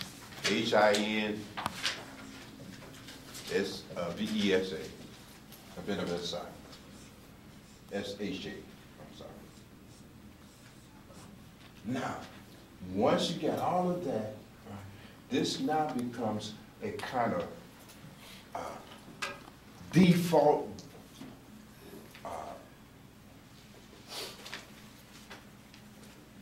programming of the entire complex now. The abhinavesa is a kind of fear. You see, now, of not being able to get what you like and avoid what you dislike. And abhinavesa now is this modus operandum proper. You follow me? That speaking psychologically, right? That drives you now, you see? And you're driven by this fear of life in the sense that, damn, you know, whatever occurs in life that looks like I'm not going to be able to get my way or get what I like, that becomes a fear, you see? And the psychological response to fear, things that we fear, is to withdraw. It's what? Withdraw. Withdraw. So shit, I ain't gonna marry him because I might not get my way. No, I'm not marrying you. Hell no. Right? I'm leaving this job. You know what I mean? You see, it orientates how you move through time and space is what I'm saying. This abhinavesa now begins to orientate how you move through time, space, and the objects that exist in time and space. Are you with me? Looks like, oh, this ain't gonna like this here. I reorientate myself in space, you see? I move differently. It's very, very subterranean in our consciousness, but it is our fundamental program that orientates how we move. In psychology, we call it your lifestyle. Right? It's your psychological lifestyle. Now, this is how you move, you see. You see, this is how you move. And it's a fear, you see. And sometimes my greatest fear is that I'm not going to get my way. That's scary, you see. I'm not going to be able to satisfy my desires. Abhinavesa is fundamentally the fear of the inability to satisfy your desires. And you will also notice that it's also your fear of death. The fear of death, fundamentally, beloved, it's just the fear of the loss of the ability to satisfy your desires. That's why you fear death. Because death means it ain't no possibility for you to any longer satisfy your desires. And thus you fear death. But you fear life for the same reason. You fear certain aspects of life for the same reason. You see, not going to be able to fulfill my desires, my likes. See. and to avoid things I dislike. Raga and the Vesa now becomes the psychological mechanism, the modus operandum that underlies and dictates and drives all of your behavior. And it's all based on fear. Now, this is all abbreviated. When you all get into your Kula groups, you can, as I said before, you can elaborate it, go into it, tease it out. You see, I'm just giving you some little steps here because we just don't have the time today to go into all of that. In Buddhism, the Buddha, he elaborates his out to 12 stages. It's called the Patikasamuppada, the theory of dependent origination, is what we say. You want to see how your situation has originated. You see? There was preceding causes successively that has produced your present condition. You want to see how you got like this. Right. This is how you got like where you at. Hmm? Now, the spiritual process is the reverse of that whole thing. It's just the reverse. You see, the way you get out of this condition is to reverse the way you got into this condition. Are you with me? Now, so let's circle the raga and the vesa, just bracket them together, and let's call that desires. Yes. That's your desires. The desire for, something, and the desire not to have something, and so forth. It's just desires, right? And this, is again stored all in your mind. We're all in the mind here, right? And there's a part of the mind called the chitta. And the chitta, amongst many other things, is that part of the mind, the inner organ, the antakaringata, as they call it, the inner organs of activity. The chitta stores and holds your desires. They hold your sanskaras, your tendencies, these desires, these vasanas, and so forth and so on. Yes, you can, I think you all got all of that now, so we can erase it. And so we'll have a little bit of a concept, a little bit of a discussion of this concept of desires and how it pertains to you. I think we were meeting yesterday, right, Janice Maji, with some of these therapist people, right? And we were talking about the fact that most of the problems that people are having is related to their inability to fulfill their desires. Fundamentally, you are just a walking bundle of desires. That's all you are, psychologically speaking. And everything that you're doing with your body and so forth and so on is just your attempt to fulfill your desires. It's all you are, psychologically speaking. If I will make an anatomy, you see? You just a bundle of desires. That's all you are. I can see that, Master. Yeah. And to a degree. Yeah, yeah. I can see that. And as you get into it and study more, you begin to see it as simply so. Mm-hmm. The body you got has occurred because that body was the most suitable body for you to fulfill certain desires that you had. Your desires are your karma too. Your body is made out of your karma, not karma out of your body. Are you with me? You got a body that will enable you to have the highest possibility of fulfilling your desires that you brought with you in the form of your karma into this lifetime. You see, your race, your age, everything. The people you are connected with, you see, the country you live in, the parents that you got, all of those things are part of a massive and very complex design to enable you to fulfill the maximum amount of desires in this lifetime that you have brought over from your previous lives. Yes, beloved? Yes, sir. Is that what could be called mass hysteria? Mass hysteria? Because, all right, then society in general is ignorant. Yes. Because I think it would be safe to say most people born in this country don't realize that they are suffering because they have, everybody has that American dream. The husband or spouse, the 2 children, the house, the car, the dog. White picket fits, blah, blah, blah, the American dream. Absolutely. So those of us who are here because we want to end our suffering, that's grace. Is that what where grace Well, you is? hear, now you want to end it. But before, Right. you wanted to be right here. Right.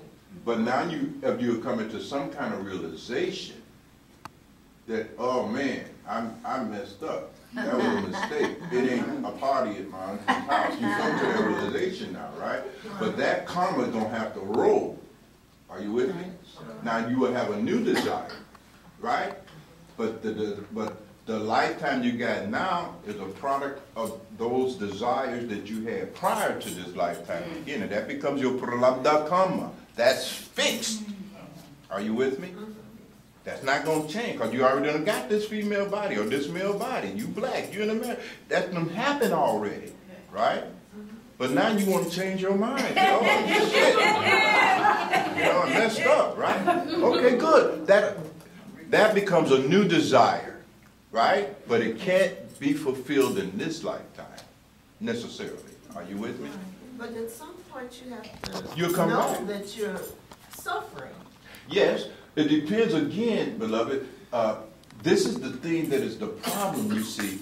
The problem is that, now let's look at a video again.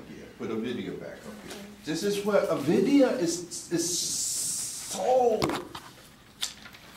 thoroughly dominating your thinking. We talked about the different forms of video, of ignorance, right? The first one we said was the ignorance of the self as being not self. So self, not self is the first form of this video. You can put it underneath the video because we're just showing different forms of it. You see. You could put a bullet in front of it.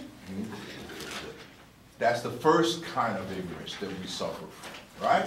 Yes. But that ain't all of it, right? Then there's another kind of level of ignorance that emerges from that, right? That is the ignorance of that which is impermanent, being permanent. That's an ignorance. Are you with me? That's a kind of avidya, profound vidya. And now there's this next one that pertains to us. And we're not going to go through all of these. I just want to get you. You all in your kula groups, you know, go ahead now. You know, tease them out. You know, that's what I'm going to leave that for you all to do. But the one now, somebody, that pertains to what you were saying, that account for how can it be possible, you know, for us to be not know we suffer. It's because of ignorance. And that ignorance is the confusion, calling that which is pain pleasure. That's a form of ignorance. That's a critical form of ignorance. Where you are calling that which is pain pleasure. That's ignorance. So out of ignorance, people don't know that they're suffering because what we are calling suffering, they are calling pleasure. Are you with me? But the reality is that it is not pleasure. Now let's look for a moment here, right? And let's look at what happens when you gratify and pleasurize yourself. Well, let's look and see exactly what happens. Okay. I let you sit. Thank you. Do this real quickly. Scribble, scrabble. You have a desire. Now, when you fulfill this desire, when you fulfill a desire, what's the effect? What happens afterwards? After you fulfill a desire, what happens after you have fulfilled that desire? You feel what? You begin to feel empty again, right? Another desire arises. Another desire arises, that's for sure. But in terms of this one desire, what happened to one desire, what happened to them all? But you fulfill one desire, right? After you fulfill that desire, you feel empty again, right? Yes. And like some of them might just say, now you feel a craving to fulfill another desire, right? So you fall into a craving condition, right? I had that coffee, now I want me some damn cake. So the little satisfaction you had got from drinking the coffee is trumped by needing now a piece of cake, so forth and so on, right? So you fall into a craving, right? You see? The fulfillment that you experienced, was it enough? No. It was impermanent. Right, it was impermanent, right? And it wasn't enough, it was not enough. No. Right. Didn't last, y'all beginning to see? That's the effect, right? Now here's the philosophical question. A cause cannot produce an effect that is different from the cause. Whatever the effect is must be inherently a quality and essence of its cause. Is that about right? Well, here, the cause, which was the fulfillment of my desire, produced an effect, right? That was the opposite of pleasure. So, the pleasure, the thing that I call a pleasure, by definition, couldn't have been one. It had to be pain, because it produced pain. Yes. The effect of the fulfillment of your desire produces pain. So how could a desire really be pleasant? How could what you were doing that you call pleasurable have really been pleasurable? It was ignorant. What you were calling pleasurable was really pain. You were doing pain, calling it pleasure. And the proof of it is that, look at what the outcome of what you did produced. And the outcome of a thing, the effect of a thing, is directly dictated by the cause. You see, it's the cause effect. Everything down here is cause effect, right? Yes. Are you with me? Yes. Yes, beloved. After the craving, what you got next? Hit? Oh no, I've just Not enough. Okay. But as you all go through your cooler thing, because the real depth into all these subjects is going to come out of you all cooling, but real cooling now. You know what I mean? Not cooling at drama, not cooling at theater, not cooler as a TV show. You know what I mean? Not cooler as an occasion to gossip and trade tall tales. You know what I mean? Real cooler. You follow what I'm saying? Getting into the thing. You follow me? Refining the understanding. Going deeper, deeper. You see? Overcoming your ignorance. You follow me? That's what the cooler process is for. As you get into that, and those of you who are not in cooler, get your ass in a cooler somewhere. What are you doing that is so important? You're doing nothing. You're doing nothing. You're doing bullshit. Follow me? You're doing bullshit with your time. You can't find an hour or 2 hours to cooler?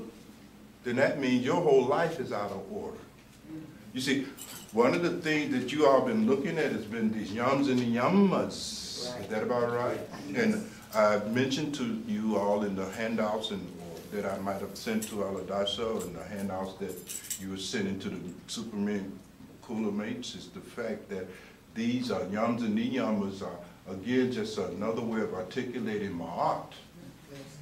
And those of you who have done the cooler, you understand a little bit about the Ptahotep Sutra. You've gone into them, just like we've gone into this one, and you hear how Ptahotep talks about and emphasizes developing the ability to interact harmoniously with other people, with your environment, and so forth and so on. Is that correct? Yes. What ultimately my art and becoming established in my art is all about is establishing some order in your life. The way you establish order in your life is that you control your time and space. You see my point?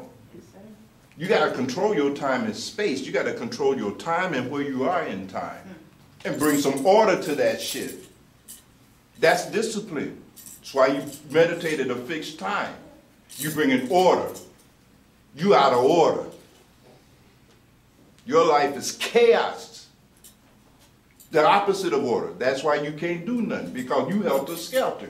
Your life moves however the wind blows your ass. Smart Ig said you live like what happens to a handful of dirt that you toss up in a tornado. It's just blowing all over the place. You have no order. You are out of my. You got to get some more. You follow what I'm saying? You're not going to do this out of mind. You got to get into ma'at. The yums and the niyams is about getting your life in order, into ma'at. Getting your priorities straight. You all over the damn place. You follow what I'm saying? Mm-hmm. Are you feeling me? Yes. See, this is not a hobby. This ain't a class in philosophy yet. You follow me? This is a way of life. This has to be lived. Teachings that are not lived don't even count. Actually, they'll damage you. They'll delude you. They'll turn you into a fool. Buddha says a person who hears all of this, sees people dying, but think they're not going to die. This is a fool. And you will live your life foolishly. And you will regret it. You are already regretting it. Are you following me? Yes, sir. Are y'all really following me? Yes. Okay, good. So, order. Ma'at has to be established, you see? And the lack of such order in your life itself is also a sign of avidya, ignorance. You see? So there's many other forms of avidya, but I wanted to try to answer your question within that context, and hopefully you'll go deep samadhi. Go into samadhi with this. You know what I mean? You see, samadhi is an interesting name. You know, samadhi is that union with the knowledge that you seek. You see, when you become that, that's samadhi. You see, it's a becoming. You see. So this is good. Now, where was I? You see, you can erase that. Can I ask you a question? Yes, beloved. Yes, beloved. That's what we're here for. Is there a time when desire, at any time when desire is a good thing? Yes, that's a good question. You see, you have to have viveka to discern and distinguish the difference between positive desires. You see, desires that play a role in helping you reverse that process. Those desires are good desires. They must actually be cultivated. The cultivation of those desires, beloved, what they call barah, mamukshava, intense longing, love for God, devotion for God. All of those kind of desires are positive desires, because everything you do is out of a desire. That's the law. You follow me? And so by having those kind of desires, they contribute to our ability to engage in the reversal of this whole process that has led to our condition in the first place. Okay? And the most ultimate level and maturation of that desire is called love. You see? So hence in the spiritual tradition, they talk about love as being necessary for the reversal of that process. That desire, you see, has to be there. Now there are some other desires, for instance, and I'm just going to talk about them briefly, right, that you are having, that are called dharmic desires. Dharmic.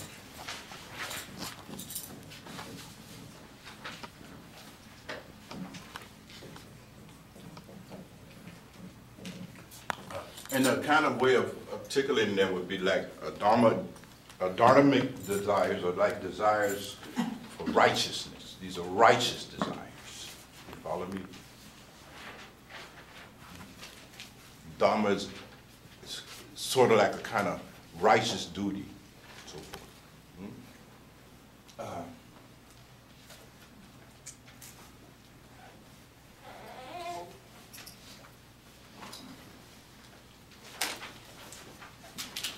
These desires to do right. It's very often what we mean when we talk about getting into right relationship. You know what I mean? The desire to get into right relationship with the world, with people, et cetera, et cetera. Again, that's a part of the teachings of Ma'at, right? You can't do Ma'at, really, unless you have these kind of dharmic desires in yourself to get into right relationship, and so forth and so on. Now, there's a lot to be said about this. Are you in the Goddess School group? If not, get in there. You know what I mean? And maybe make this a topic for you to share with your sisters. You understand? You got to do some work here. All right? You're not going to sit on your ass in that chair, you understand, and learn a damn thing. You got to put in some work here. You follow me? You got to get your own knowledge. This is also right. Ain't nobody getting saved in here with no magic wand. You got to put in the work here. Are you with me? So get up off y'all ass and go get this knowledge while you got a chance to go get some knowledge. Are y'all really understanding Yes, that? sir. Yes. I can't even understand how y'all could be so indifferent to this stuff. When I was a young man, I'm running to India, I'm running to Wisconsin. I don't care where they at. You see, if it's a chance to get some knowledge, I'm gone. You see? I mean, y'all sit on y'all ass like you're supposed to be served on a silver platter. That shit ain't what's going to happen here. Get up off your ass and come get this thing. Find some time. What are you doing? You ain't doing nothing. You watching TV, you eating shit. You say some shit that don't even exist. Get up off your asses and go get this thing. You follow what I'm saying? Are y'all feeling it? Yes, sir. Right? I'm not gonna, you ain't gonna suck on my titty. I ain't even got no titty.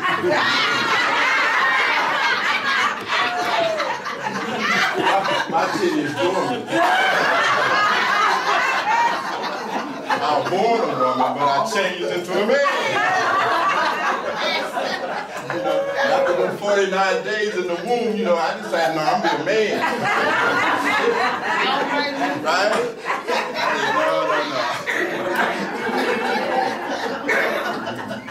No. So we have certain dharma duties, right? The law of Dhamma, you see, right?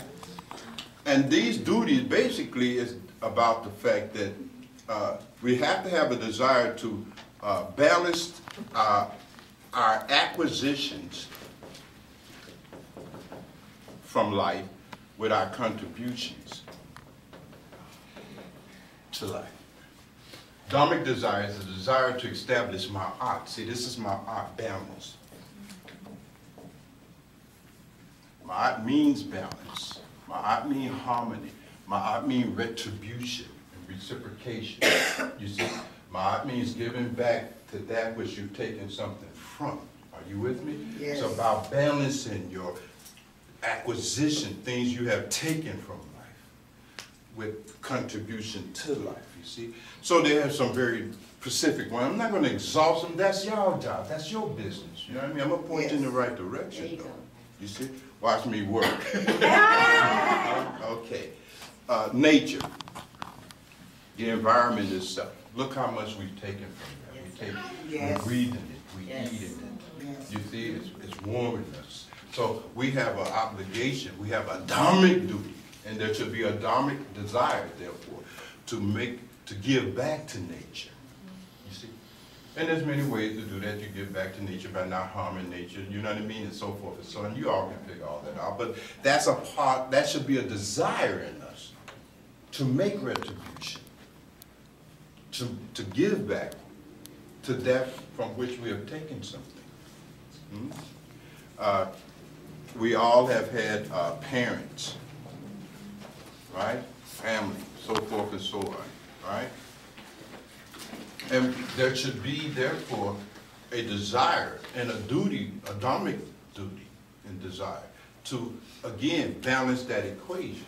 to give back now, to make a contribution to your parents. You see my point? From whom you've taken so much. And so forth and so on. I don't even have to make all these arguments. See, they're pretty straightforward. You see?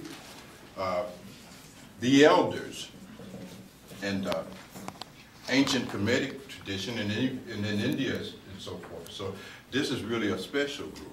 You know what I mean? Elders, ancestors, blah, blah, blah, blah, blah. You see? Ancestral worship and all of that, that's about making a contribution to give back to your ancestors and your elders, you see, from whom you have taken so much. You follow me? To give that back, and so forth and so on. And you can put a lot of other things in here as you run them out, but certainly you must also include God.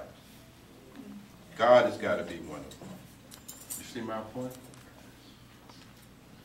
Because you have your whole being from that which you call God. Everything you got, you see. Now, in some tradition, they talk about the concept of Titan, Zakah. All of that is about giving something back. Give something of your time, energy, attention, your wealth, all that you possess.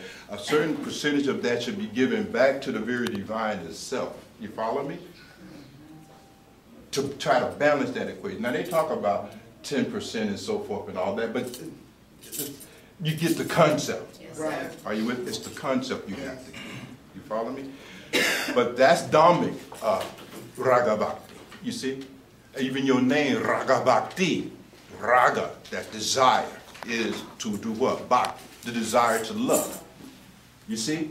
That desire to love, to give back, to make a contribution, to balance the equation, to make sure you're giving back to that from which you have taken. You follow me?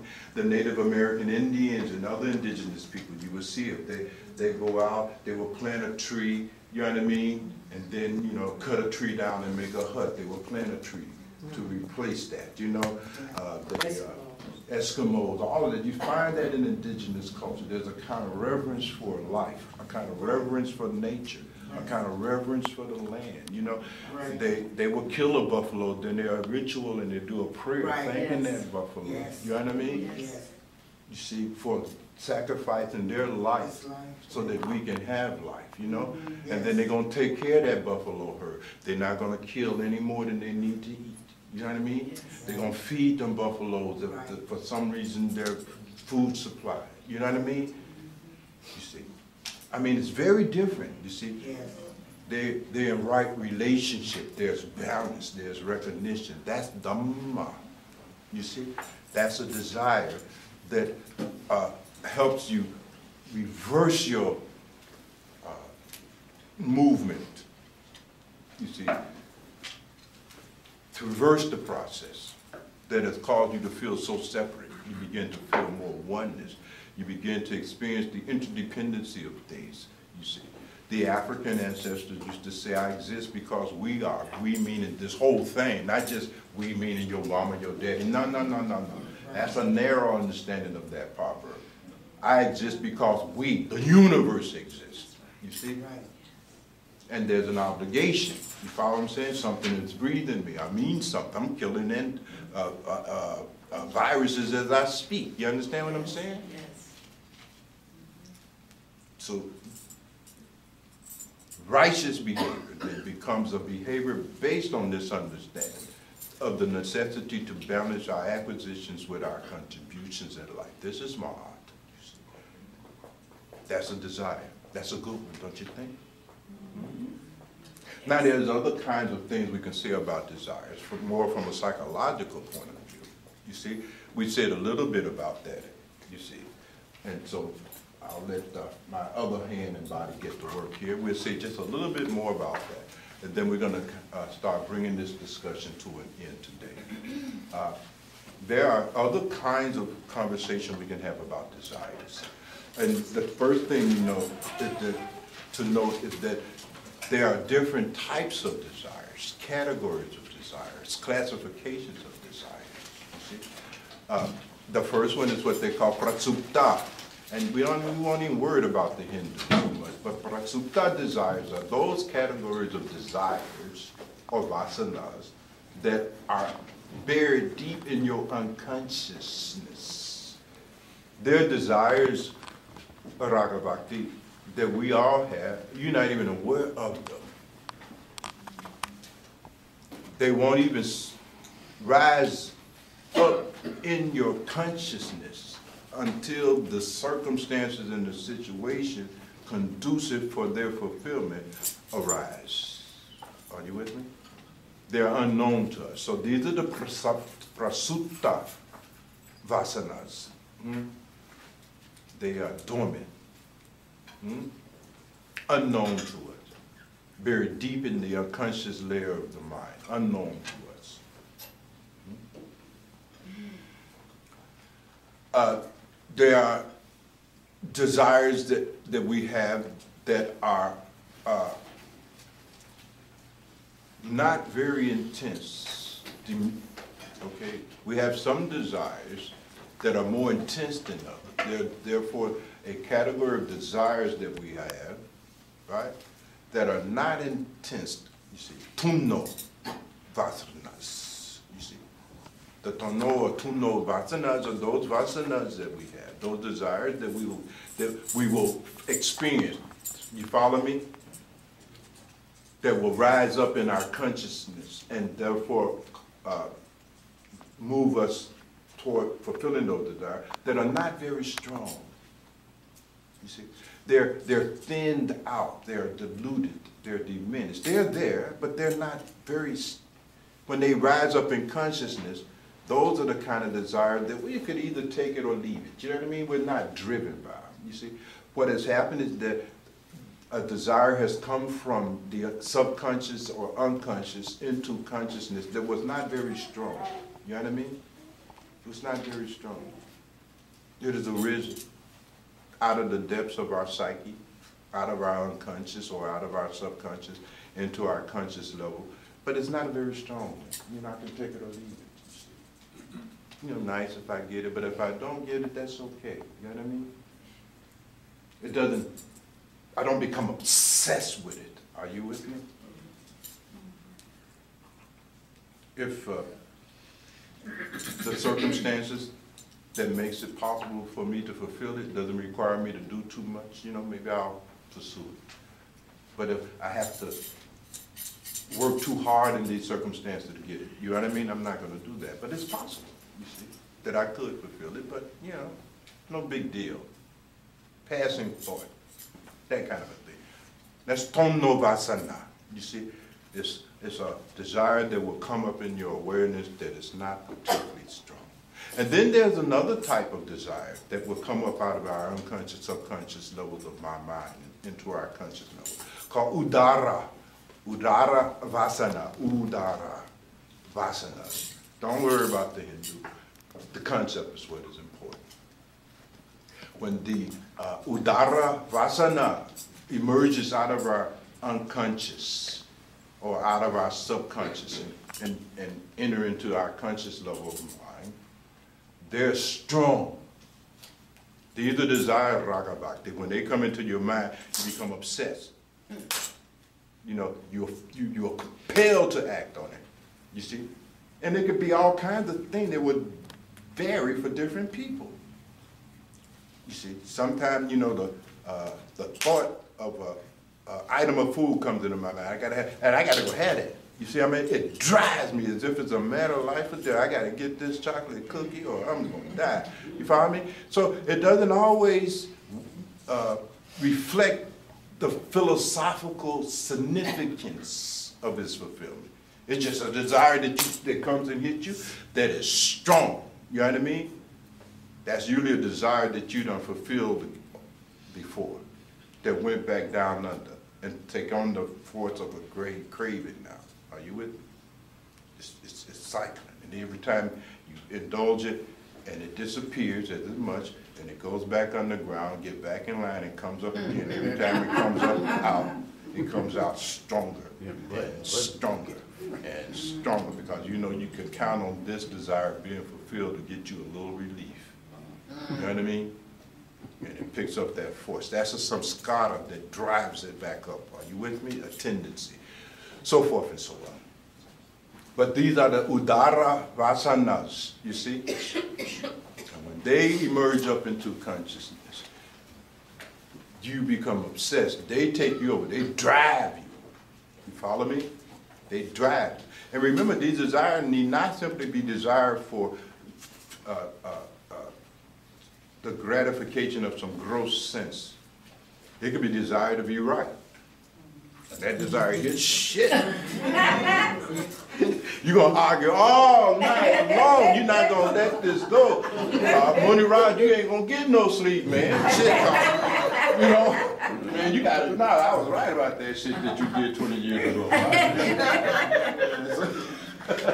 So I just want you to understand that the fulfillment of the desire is always not about food or sex or something like that. It can be a psychological based type thing, an intellectual. But all the point is that it is dara. It's strong. And it compels you. It takes you over, you see.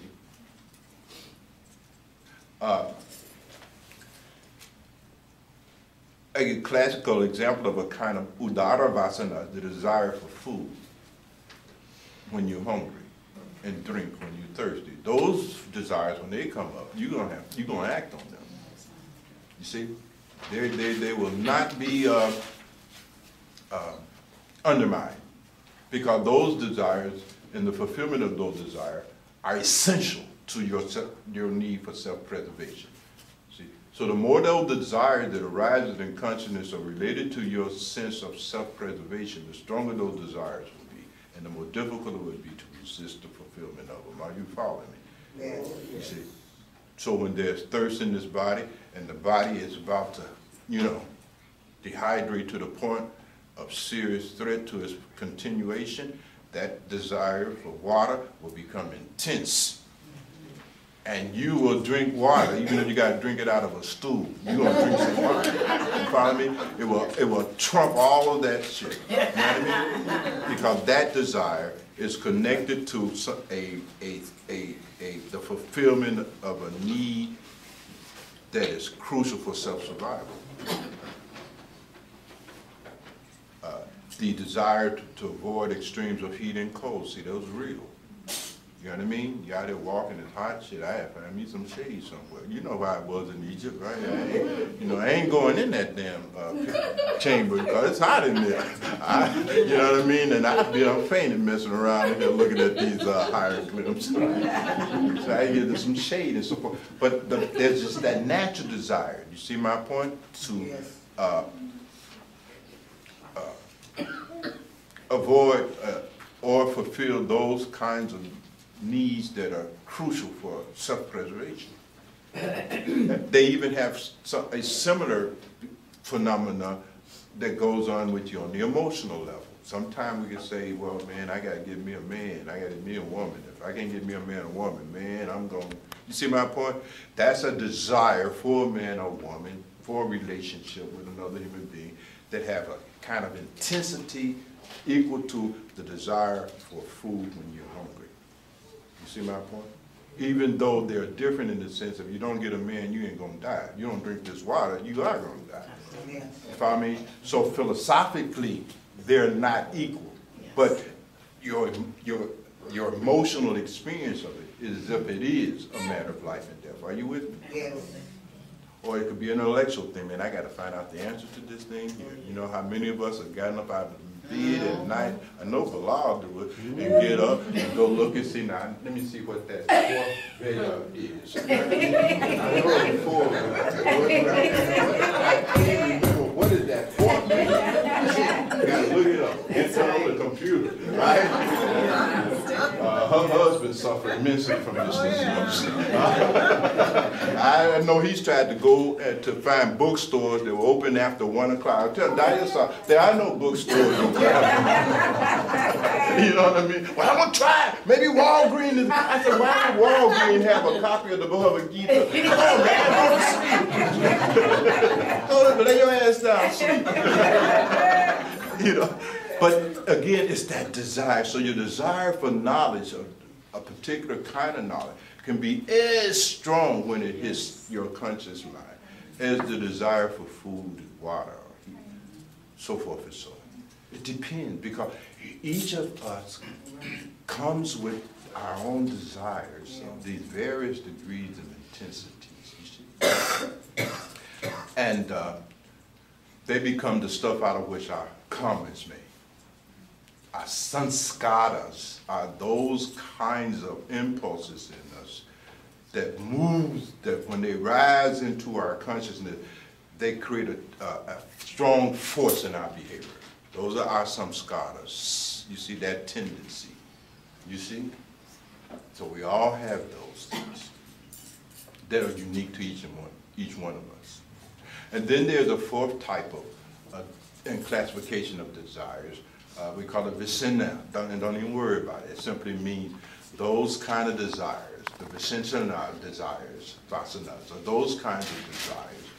And that when they come into consciousness, they're really short. You know, they're spurty, they're rajasic. You know what I mean? They're unstable. You see my point? So a desire comes into the mind. I'm gonna start a business, right? But it is a kind of desire. It's not strong enough to perpetuate my behavior, to produce the kind of effort in me necessary to build a business. They're spurty. You know what I mean? They're not exactly like the other ones, the tonovasanas, which are weak. These are strong, but they don't last very long. They're like hits, you know. So I want to start a business, and I go do this here. Then it'll stop. Then I change direction. You follow me? It'll disappear. Now I don't want to start a business. Now I want to start a business. Now I don't want to start a business. Now I want to start. I mean, you're up and down like that. You see? So those kind of desires you can see in our life are usually desires that never really come to full fruition. They're just coming. And one time we're here, one time it's gone. You know, we don't accomplish anything. You follow me? Nothing is accomplished. The rajasic. Are you with me? Nothing comes from them. You follow me? They're just strong urges we get. We decide we'll do a little bit, and then we come right back, you know. So the literature talks about it in this way. Talk about like a person digging for water. They'll dig 5 feet down, they don't see no water, they can move to the next slide and dig for 5 more feet. Even though the science says clearly, water is at 100 feet below. They'll dig 5 feet.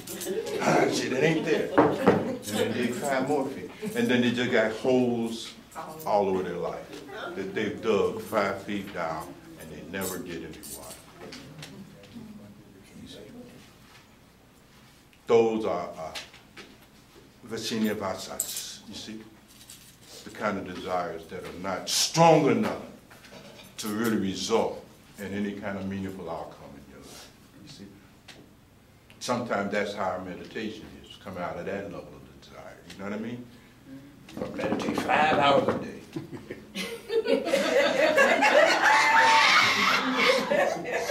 Then ain't gonna meditate no more for 5 months, you know what I'm saying? And 5 months later, the Shina desire. You see? Oh God. So that's just a little bit about it. So those again, Raga Bhakti, is another kind of conversation we can have about desires. You see? But the one thing that still holds true is that desires, whether they are those 4 categories, they all suffer from the same defect that we mentioned earlier.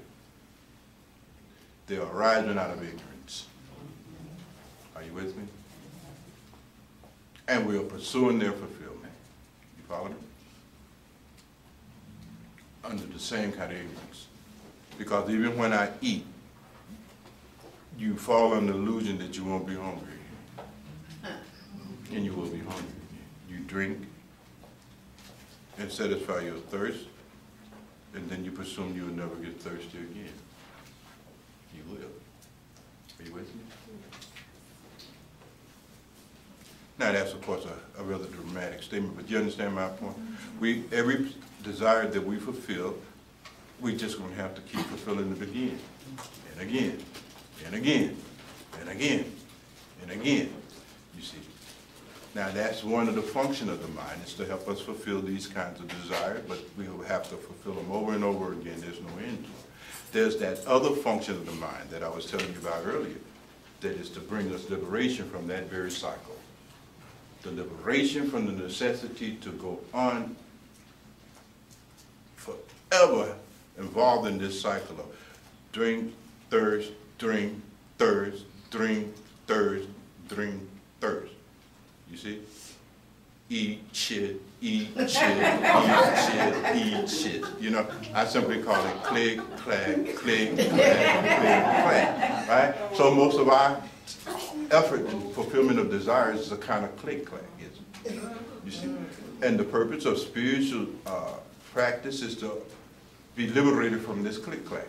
You see, and your mind is also capable of helping you to achieve liberation from click, clack, or it can get you more involved in click, clack.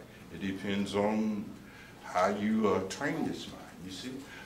Yoga, according to Patanjali at least, says Yogam Chittavritin Roda. It is this remodification of and reorientation of your mind and how it thinks in relationship to things. In order to bring this dependency upon things for happiness to an end, you see. Sarvam Purvesasam Dukam. Any happiness you're deriving dependent upon the thing will produce dukkam, suffering. That's the whole point. Now, again, I'm glossing all of this, but you all understand what I'm saying to you? You see? So, these desires, you see, oh, very good. These desires and your pursuit of these desires have to somehow or another be understood. Somewhere you're reading this thing, and again, Ashtavakra says, Janaka says somewhere in here where the fact that seeing all of this, you know, why should he even respond to this thing, this wilderness? See, let's see if we can find that sutra. Now that the original Panti is here, where he talks about the wilderness. You remember the piece? Why? Yes, sir, it's on page 22. Page 22? Yeah. Okay. Kamari, you want to read it? Or Aladasa, you found it? You want to read it real quickly? Truly, I do not even. Okay. Go ahead. Truly, I do not even see dualism in a crowd of people. So what would I gain by replacing it with a wilderness? That's what I checked out. Was it? So profound, you know. I need to lay down, Master. What he said is that, what he said is that, you see, truly, I do not even see dualism in a crowd of people, so what would I gain by replacing it with a wilderness? I mean, what would I gain by going into the Himalayas? There's no need for none of that. You see? I don't even see no difference here. There's no need for me to go up in no Himalayan mountains. There's no need for me to replace them. In the same way, there's no need for you to do anything about your desires and all this stuff. Just see it as it is. There's nothing to be done about it. It's no big deal. You follow what I'm saying? I mean, your whole gestalt shift. You're not trying to avoid nothing. Why should I be trying to avoid a snake in a, that is not even there? So you're not trying to avoid desires. That's how you think. The mystics are not trying to avoid. They're enjoying this thing. You know what I mean? They're not trying to avoid or possess anything. You see? Now I'm going to drop my desire. What are you talking? What nonsense are you talking? Understand it. What is necessary to reorientate your understanding and your thinking and how you relate to a thing. There's nothing wrong with this as long as you know by drinking it you ain't going to enter into no state of permanent bliss. You see my point? Drink the damn thing. And just drop your false ambition that it should somehow transform you into a state of perpetual bliss. Are you with me? have your husband, have your wife, have your children. Simply strip it of that mire that you've been projecting on all these things and enter into a right relationship with it. It's okay. You follow me? Nothing is to be abandoned here. You follow me? What is to be abandoned is ignorance. Your problem is your ignorance. It's not the job. It's not the husband. It's not the neighborhood. It's not the world. The problem is your ignorance. And simply changing where you are located in the world in the terms of space doesn't change your ignorance. You're still ignorant no matter where you go or don't go. You're still ignorant. It's the ignorance that you must overcome. Not these circumstances and situations that you're born into. It's the ignorance. It's ignorance. You're ignorant. You think this job making you unhappy, pure ignorance. You think it's your husband making you unhappy, pure ignorance. Your wife, pure ignorance. Pure ignorance. It's your ignorance that is making you unhappy. You see? Now give that up. Divorce that shit. Quit that shit. You know what I mean? That's a good one, nailed it. I gotta lay down on that one too. Roosevelt, I want a divorce from you. Man, girl, leave Roosevelt alone. Man ain't bothering you. Man busy. So you all understanding this here? Yes. The only enemy, if you will, that we have on this path is our own ignorance. Yes. That's our enemy. You see? That's the only thing we need to be able to fight, if we must fight at all. Are you with me? Yes. This ignorance. Avidya. And the desires that this avidya generates. You see? That's the problem. So let us leave today with hopefully a little less avidya than we had when we came through the door. You see? And each time we come through the door, we'll try to chip away a little bit more, and a little bit more, and a little bit more. And let our prayers be that if we can just keep coming together and chipping away a little each time we get together, that sometime before the end of this life, we would have shifted away enough of it to achieve the happiness and bliss we've been seeking, you see. And we remain committed to this task, you see. And we will continue to get together and argue and laugh and fight, chipping away at our respective ignorance until we attain liberation from it, or that we die first. That's right. Shake them. Is there prasad? Acha.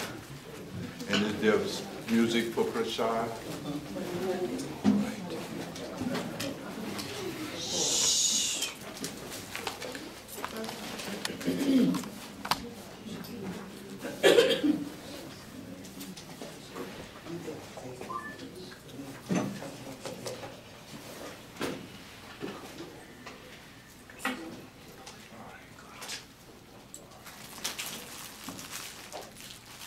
Come quiet.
always turn back news. Lips of lonely beggar. He thinks the love is spread to him, but in life he's just a clown till they bring the curtain down. Life is a three-ring circus, all of the ups and downs of the carousel that I know so well. Life is a three-ring circus, just one way to ride on the merry-go-round, going round and round and round and round and round.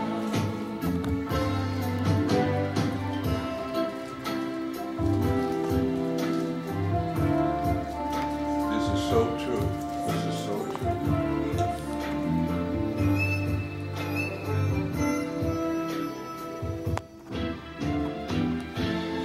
It's the love that can't be found, or you're just too blind to see that the cloud is mirroring you. Life is a three-ring circus, all of the ups and downs of a carousel that I know so well. Sing some, I say, but sing some. Sing. Life is a Sing. three-ring circus, just one way to ride on the merry-go-round,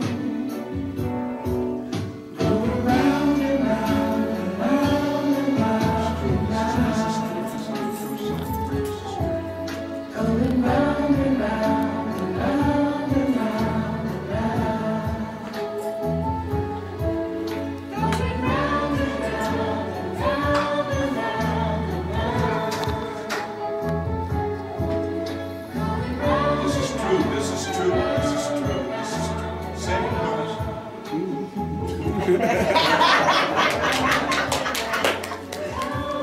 Singing that sacred